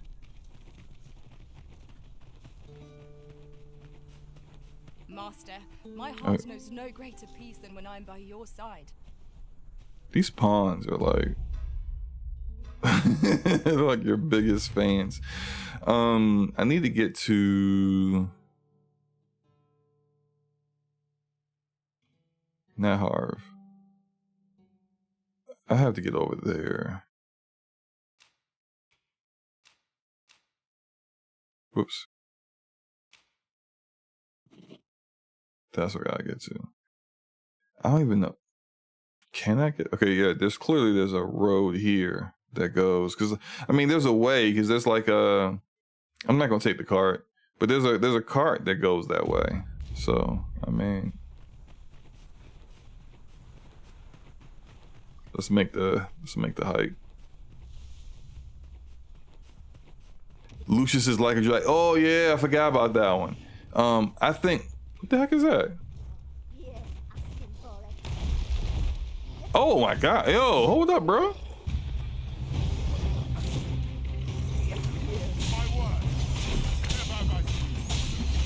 And look, I knew I heard something out here.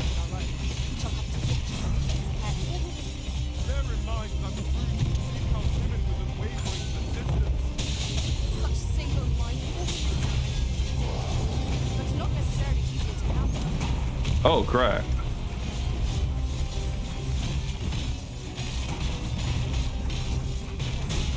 Just whooping it, just hitting him all in the ball sack. Let me go, moving. I do like how so many people show up for these big fights. It'd be so many people here. They are whooping his ass.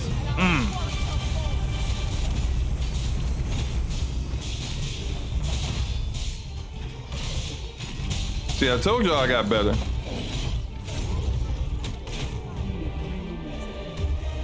I don't even know what this thing is. Is this a bear? Is it a, I mean, what is this? A werewolf? You're like to grow overburdened if you keep picking up every little. Stop talking to me like that. Wait. Ceremonial cape. Is this better? This is not better than my. Yeah, it's not really better than my cape. Let me give this to. I gotta stop picking stuff up. It's a troll. It's a troll. It's a chimp Kong. Yeah, Lucius, Like a Dragon and Infinite Wealth is definitely, I think, early on right now in the conversation for why are they picking up rotten apples? In early on in the conversation for the Game of the Year nominees. And I think, you know, like as some of the games that are, I think Infinite Wealth is definitely deserving without playing it, just based off of how other people felt about it. And I think this game's deserving, and Rebirth are deserving. Those three, I think, are the ones that have the opportunity, like later this year, to still be in the conversation. But like games like, you know, Grand Blue Fantasy Relink, I don't think Relink's got. Oh, ooh, got a shot.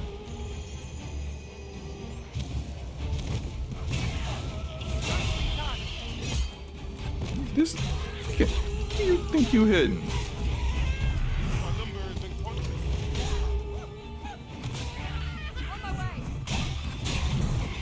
These harpies are annoying.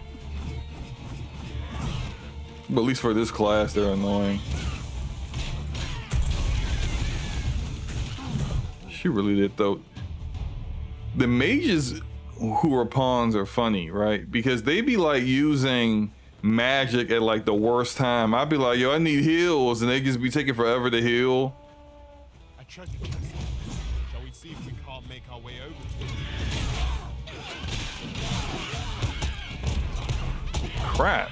Good. Hey, man, beating the heck out of me.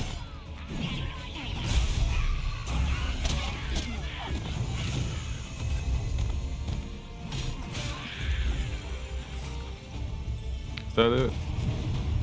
Yeah. Who's this guy? Oh, hold on now. Someone else is there.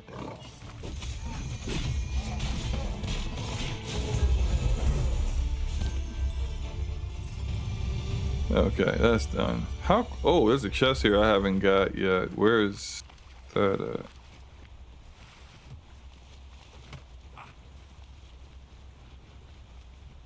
Wait, it's gotta be up there then, right? All right, let's get up there. Exclusive. If I wanted to get into Yakuza, can I play Zero then skip all the way to Dragon? I am not the guy to ask that question, Crow. You need to ask someone who plays Yakuza games, because I have no idea. There's that chest. Ooh, let me activate this too. We've little need for a campsite at present. It is enough to make camp only when the need arises.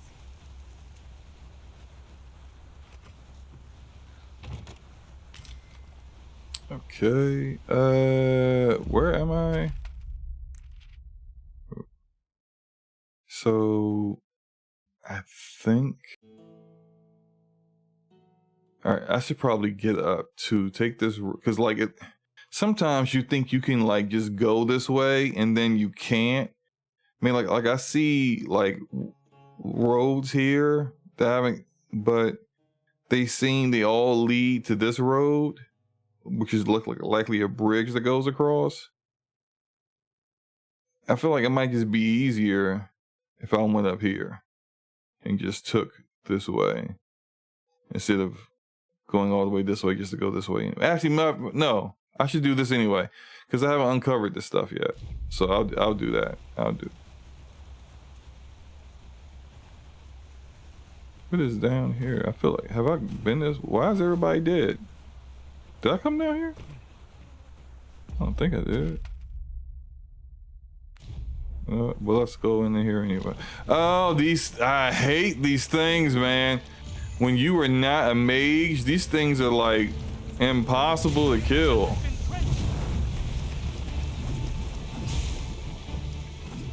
They just take forever to, like my heavy attack will finally like wipe it, but when I had like the fighter class, oh my god, I was just waiting for my mage to, I'm not picking that crap up. I'm just waiting for my mage to do it. Lucius says play Zero, then decide if you want to continue, then okay. Yeah, listen to Lucius, man. Oh, hold up.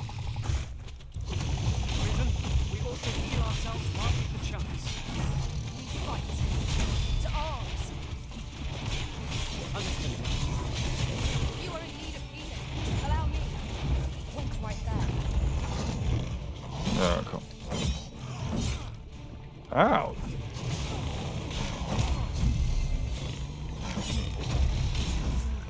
I did not mean to. One thing I don't like you can't lock on to enemies. I wish, because like I would love to lock on an enemy, man.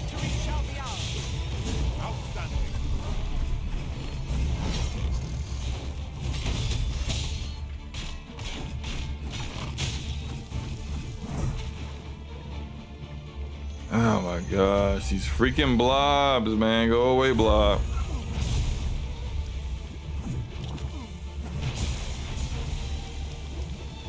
And the fact that my mage just won't just finally just burn it already.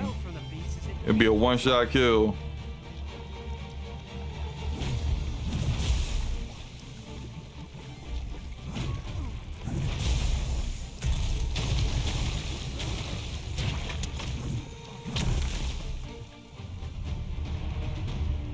Okay. Matter of fact, I think it was Everborn that told me there was a Netflix series for this game that's out, and I put it on my Netflix list, but I haven't watched it yet. I need to do that. I need to get on that.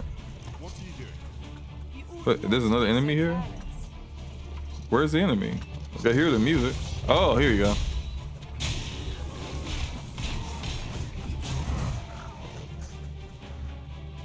Okay.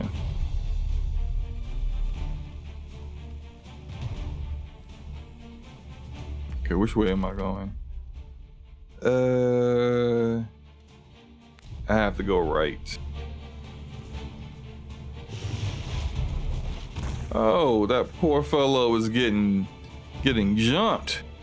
You're slapping him around, huh? We ain't gonna do that.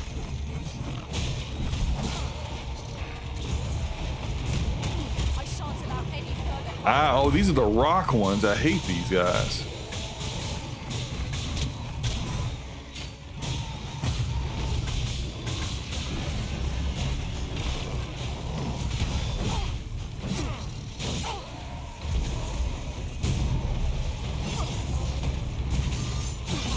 You just start picking up dead bodies and throwing them at each other.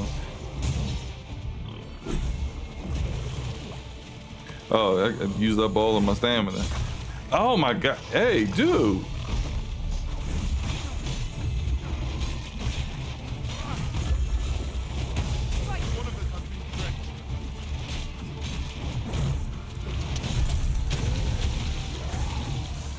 Where am I? Oh, here he is.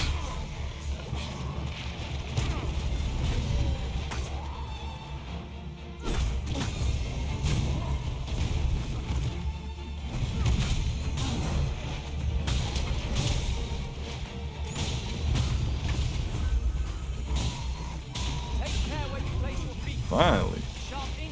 Yeah, this took forever to die. This dude definitely would have been dead without us.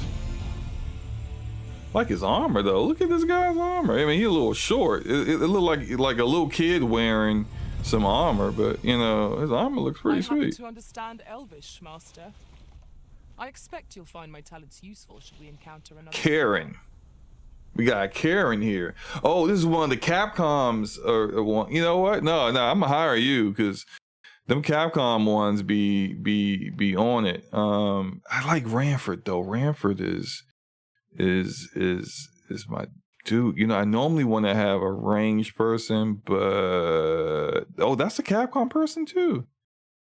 I don't want to give up Ranford though. Like Ranford be really putting in that work.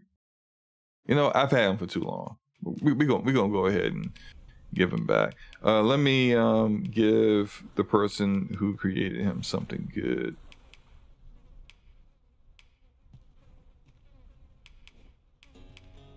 I don't have anything good to give. Let's see here. Maybe a ring.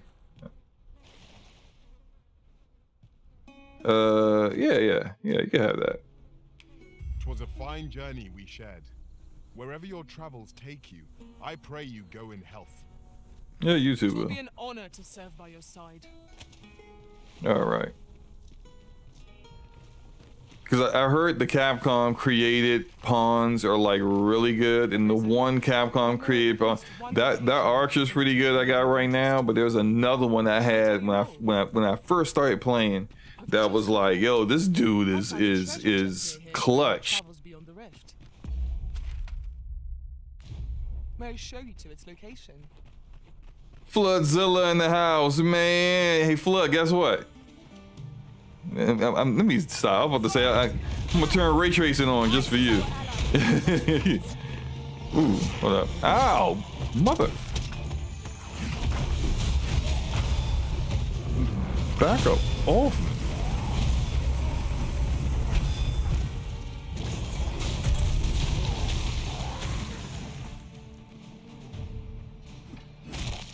Yeah, I turned ray tracing off the game because I was like, yo, I don't see any, like, I don't see that much improvement with ray tracing on. I got everything else max, but with ray tracing, I'm just like, bro, like what? Ooh.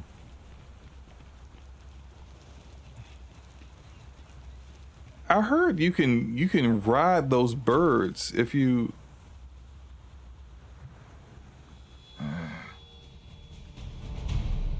I don't know how to get that bird's attention. Oh, it's the dragon. Do I want to fight this dragon? Hold on, let me save my game real quick. Do I want to do this? He said, "There's no benefit ray tracing." Yeah, it does not. Ray tracing isn't one. The game ain't as good looking as people try to say it is. It looks all right, but it ain't great looking. RE Engine is great looking, period, but not in an open world game where they got so much to worry about. Oh my god. Arisen. What do you want, man?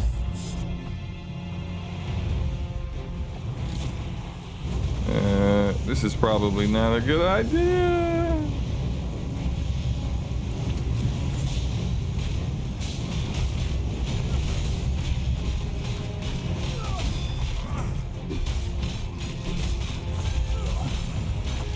I mean, I'm hitting them. We doing some work. Hey, that tail don't hit me though. Don't hit me with the tail.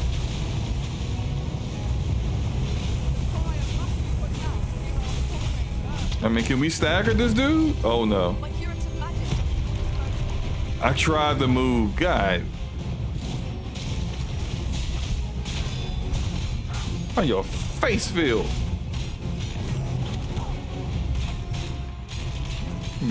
Don't be calling my name Arisen like you want that work.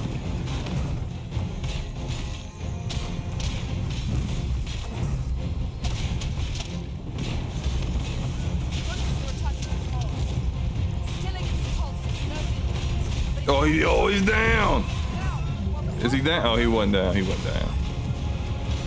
Hold on, let me climb. Let me climb. Oh no. Oh no. Ow, that hurt. Hold up. Let's heal. Let's heal. Okay. Let's do that again. Actually. Oh no. Let's not do that. Hey, where are the extra people at? Like, I mean, every time I fight an ogre or something, there'd be like 20 people around me. I'm fighting this dragon. Ain't nobody trying to show up. Oh.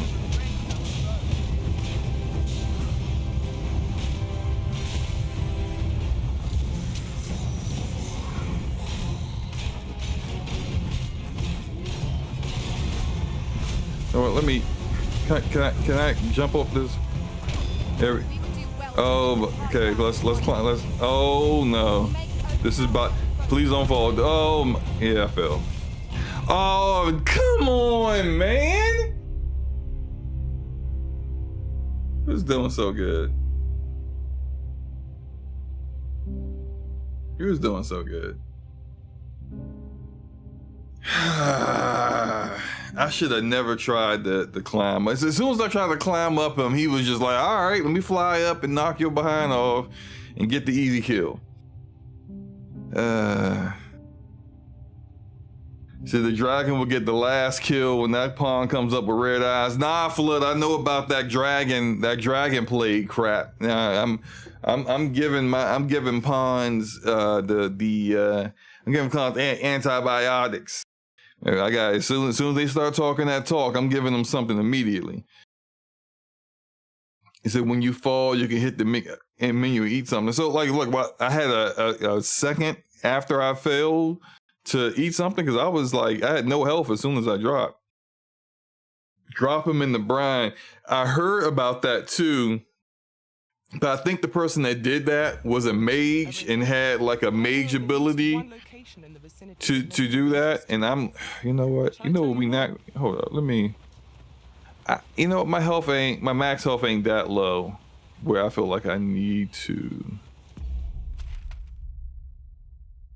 It ain't that low where I feel like I need to rest, but I ain't fighting this dragon no more. That's what I tried him. We was doing good for a minute. I got like 13-15 minutes left of actual playing before I gotta go. I ain't gonna have the rest of my time me fighting a dragon with like 12 health bars. What's up? What's up? How you doing? Precisely when a curative is needed, Master. Oh, do you? Never fall in battle so long as I'm around. Yeah, okay, that's what they all say. Dana. I don't know, Dana. You seem pretty. You know what? Let's bring you on, Dana. Let's get rid of this guy here.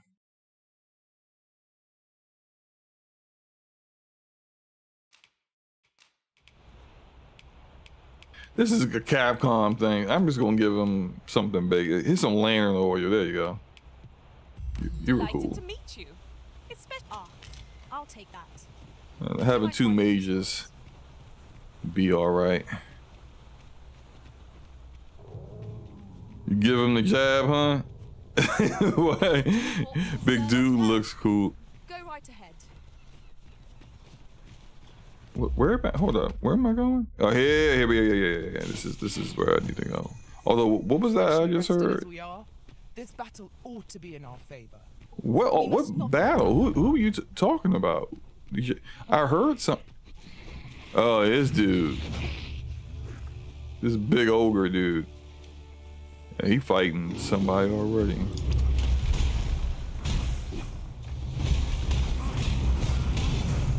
Hit him right in his butt crack. Hanging off his butt cheeks. That's for y'all to worry about. I'm not.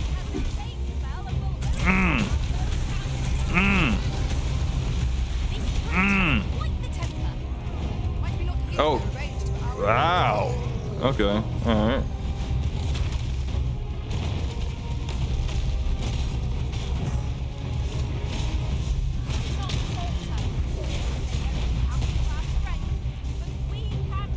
Man, he ain't had to sit on me like that though.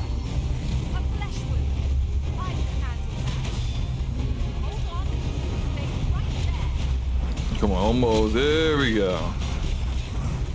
Yeah, let me hit him in his head. Oh no, he's. Oh, sir, unnecessary. Let me hold on. Ow! All right, hold up.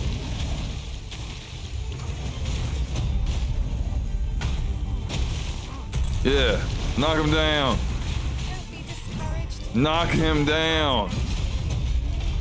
Yeah. Well, just start pummeling this dude's ball sack real quick. Oh, did he?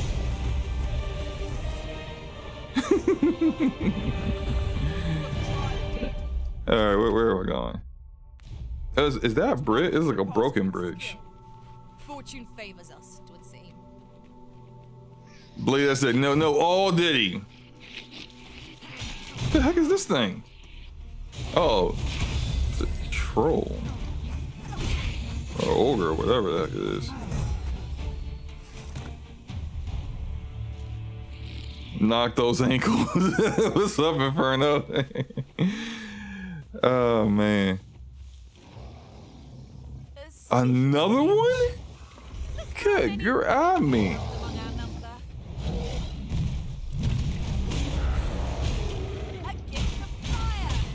Mine will go burn your fingers. Oh man, we got freaking harpies over here.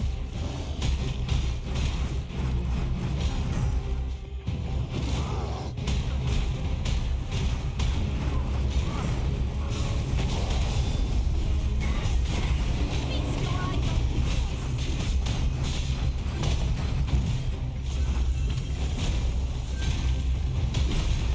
on Wait, whoa.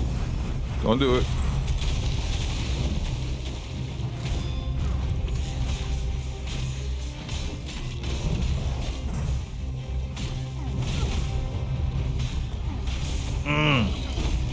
Knock him down. Oh, wait, no. Oh.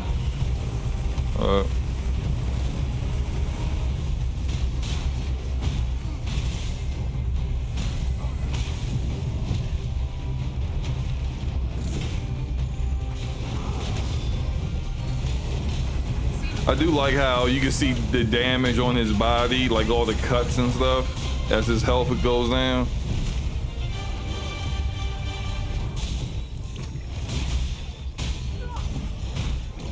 Oh, he still had one health bar left. But this is also what I'm saying, like, these fights are fun, but this is what I was saying about, like, I just fought a troll just like 5 seconds ago, and this guy's like right here.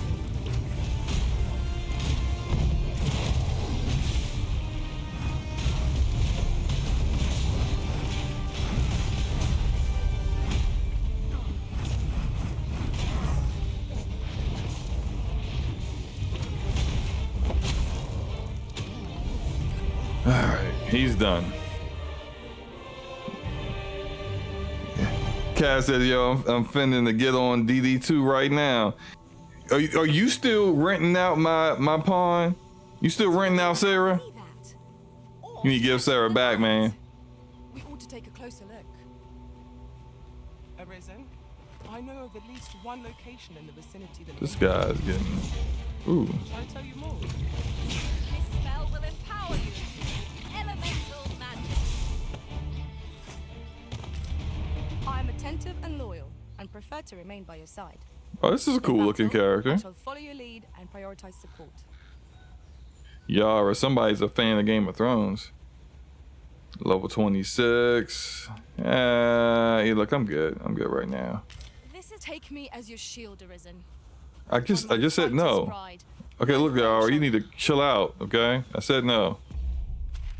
No means no, Yara. I've noticed ogres don't kidnap women anymore. What is good? That was a thing?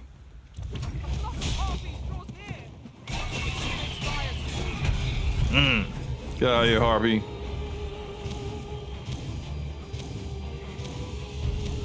See, if I could target, then I could like do that attack a lot easier. Thought there was one more, but maybe they killed it. Yeah, here's a bird. Oh, that bird's over there. Run so fast. I can hardly keep you in my sights, Arisen. Let us endeavor to keep up. Though we are less Who, fleet, what is the that? Arisen has been Ow! crushed. What the? Well, freaking mind your business, bruh. I didn't even know you were over here. See, this is what happens to you. Messing with people. Now I'm about to throw you at your butt buddy over there. Look at it. Look at both of y'all.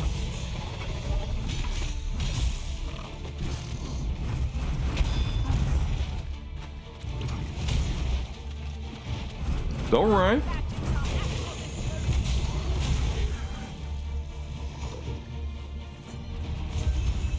Okay. Let's get to this bridge.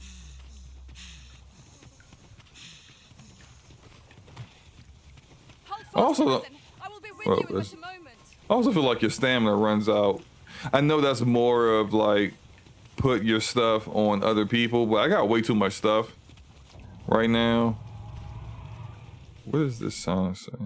To the scoundrels who think it is a jape to destroy local structures, spare a thought for the poor souls who have to repair the damage. It takes days, it does. Enough is whatever. I think, can't you destroy bridges?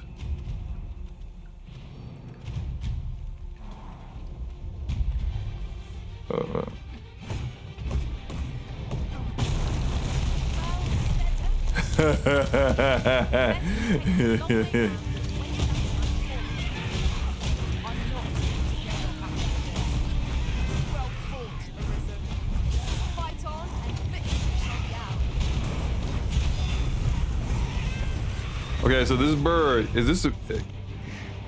Oh, the bird's fighting those things. Okay, can I... Oh, hey now. I mean, I feel like I can fight that bird because there's a health bar there. Oh, there's wolves.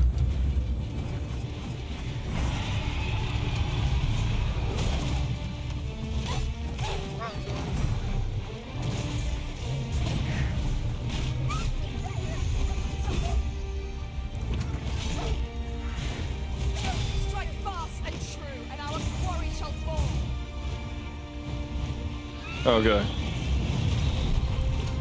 All right, bird.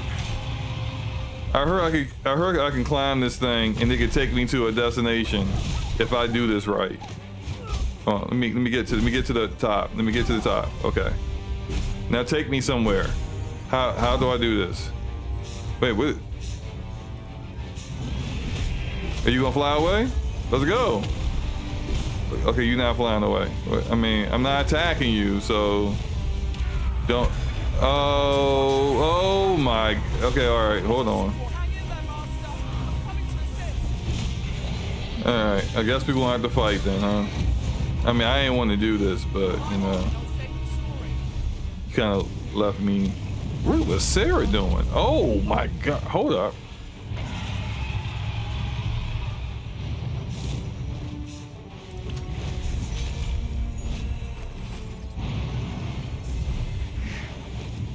Can you?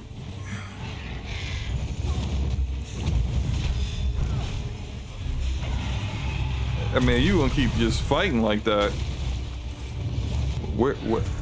Camera angle? Where am I? Oh, you down.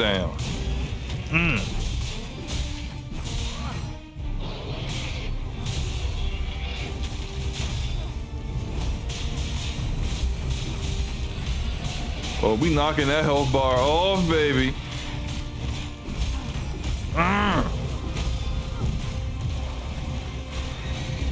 No, let me shield the party. There we go.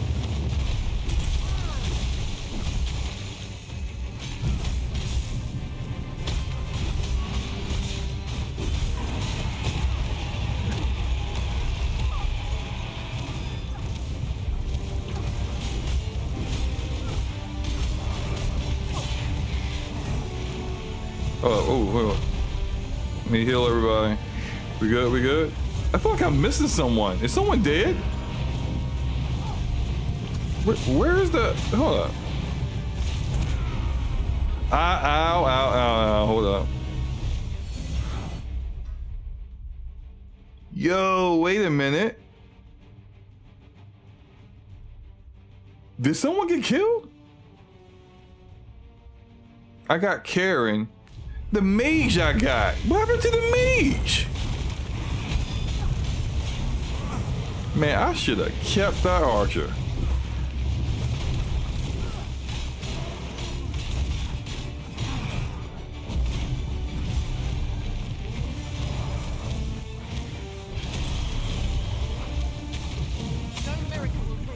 Ooh.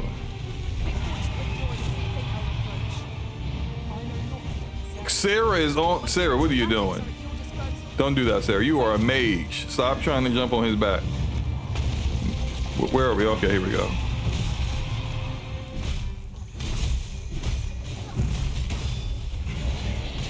The moments where he's frozen like that, like I don't know if that's like a glitch with the game or that's on purpose.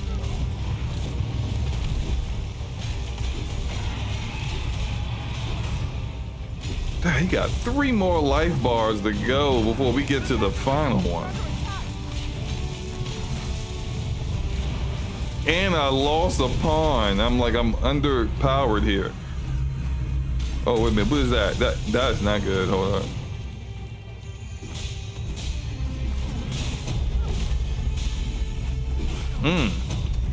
He's punch drunk. Look at him.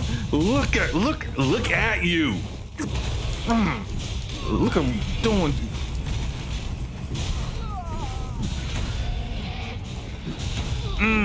Just stop.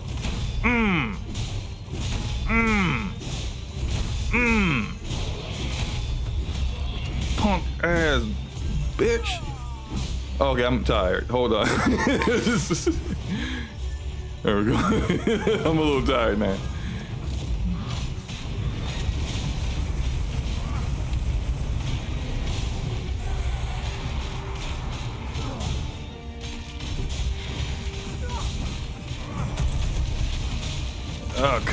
Oh, come on. We almost got it. What is it? So, okay, I know I should be leaving, but, you know, we going.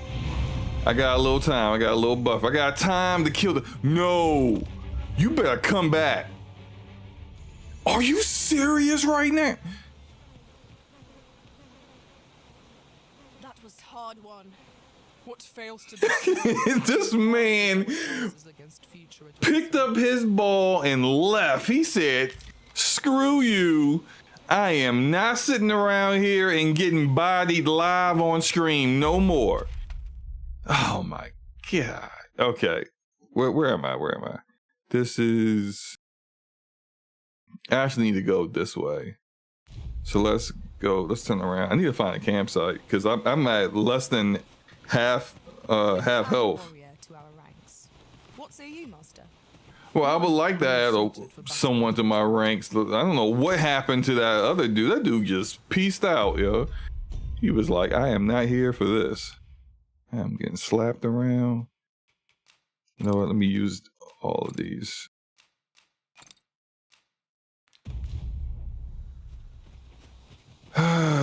He said they always do that. Oh, they always leave. I didn't know that. This is my first time fighting one of those. I hadn't seen one of those before. So all the griffins I fought bounce. That's why you gotta jump on this back near the end. Keep the fight. Oh, I jumped on this back in the beginning. No, I don't need. I need a guy that's gonna. No. Hold on. Hey, buddy. I'll add you. I just need another person here. Hey. I know precisely when a curative is needed, Master. You'll never fall in battle so long as I'm around. 68 RC? Defeat a griffin. I tried, you know. All right, you know, June. Please dispense with the formalities. They exhaust me so. Yeah, I feel you on that. I don't really care about none of that stuff either. I need a campsite. Also don't like fighting at night, man. Be too many weirdos out here. Oh my. You better sit. I don't know what you thought you was about to do.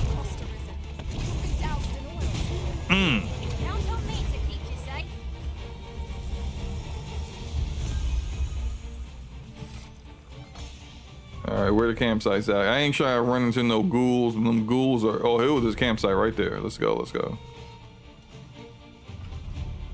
Oh, it's their camp. I'm gonna throw you at your buddy. Y'all were just talking, and now his corpse is hitting you in the face. Alright, I think, no, they're not all dead.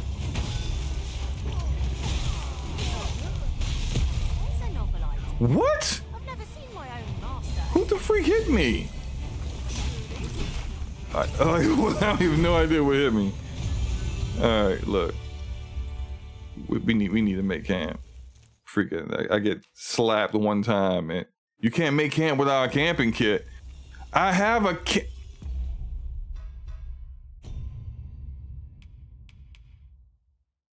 I don't have a camping kit.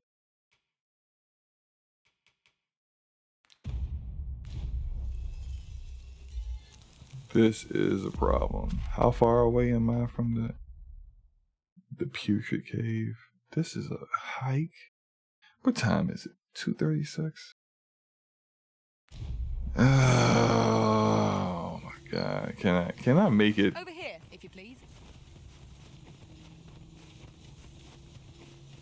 I don't have a camping kit. That is not the way to go. I need to go this way.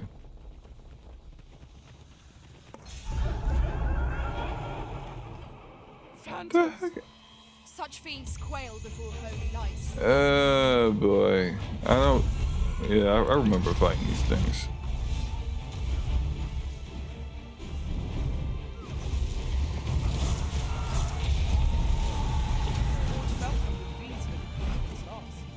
If you need a blinding power, it's yours to wield.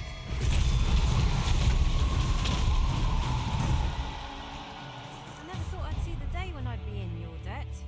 That's the last one. Okay. Everything will be alright. Every 5 seconds is somebody to fight.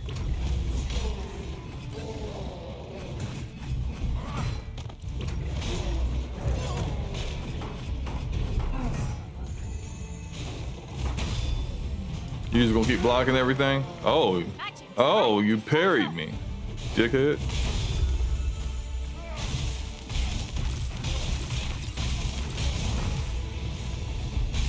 Sit down. Can I throw you at him from here? Close enough. Okay, alright, they're dead. You know, we can make it. We can make it. We can make it.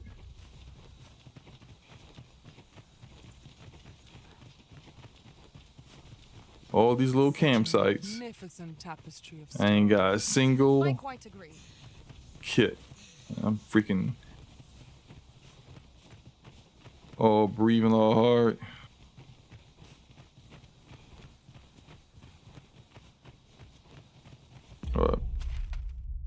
Okay.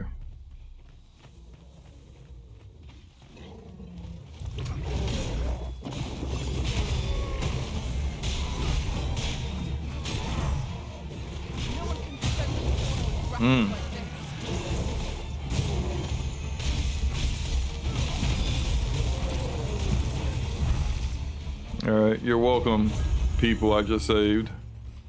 Moving on. Oh my. Oh, I didn't say they were fighting each other. They weren't even pawns. That's interesting.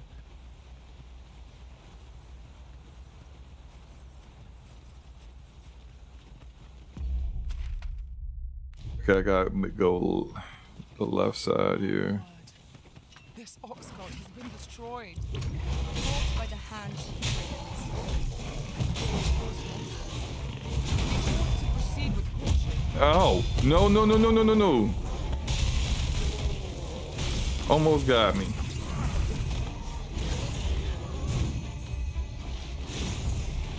Throw you off the cliff.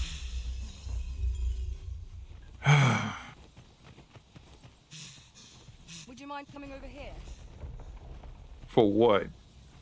No, we gotta go. No, Sarah, we gotta go. We need to. We still a little ways to go. We got still a little ways to go, Sarah.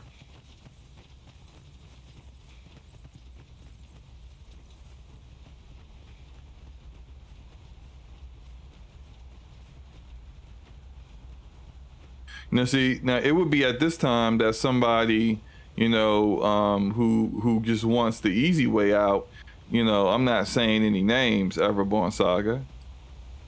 Shout out to everyone, or you know, just anyone who they would just buy a microtransaction to get themselves a kit, and they'd be like, I can camp now, and I can go on about my day.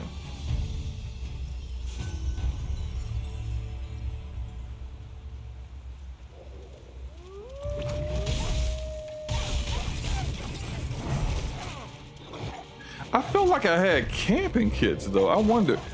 Oh no. Get off of me. Magic's Heracles disposal.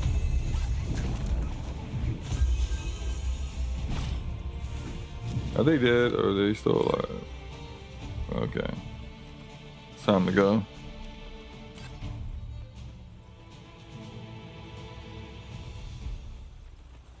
Get to this damn town, man.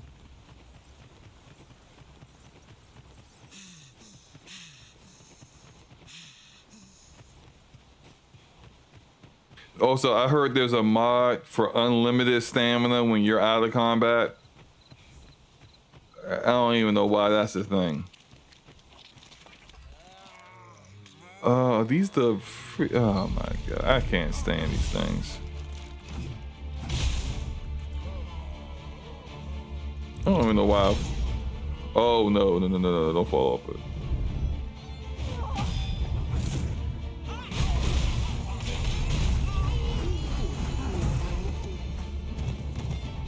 Alright. Good job, team. We're almost there.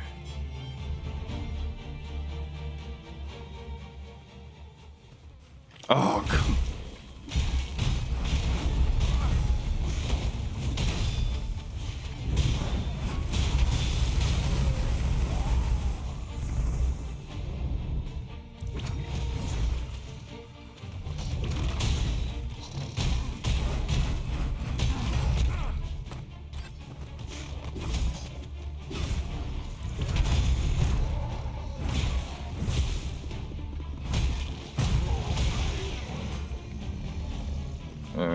We got 243. Okay.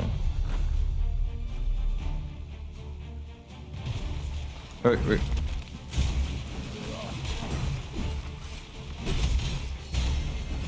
I mean, they just keep coming.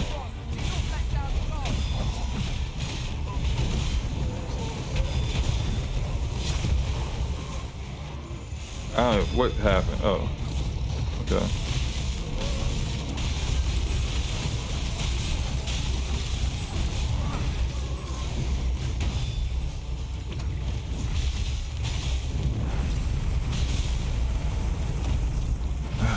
There we go.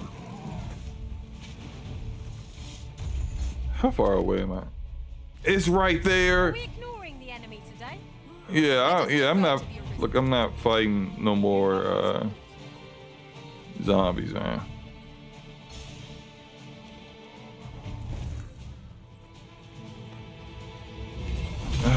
Come on, yeah. Ow! Oh. Dang.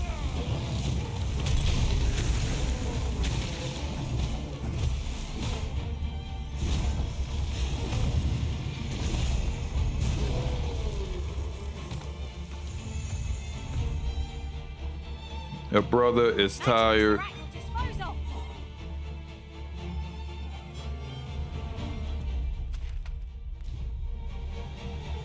It's like every 2 steps there are enemies. Finally.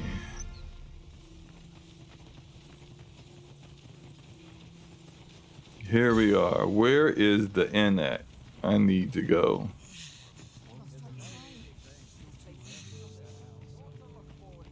It is right here. Okay. Or maybe this is not the part. Many customers given our location, so you'll have to forget. Yeah, I ain't buying around for nobody. Forget now. Up here I think is where I can go to sleep.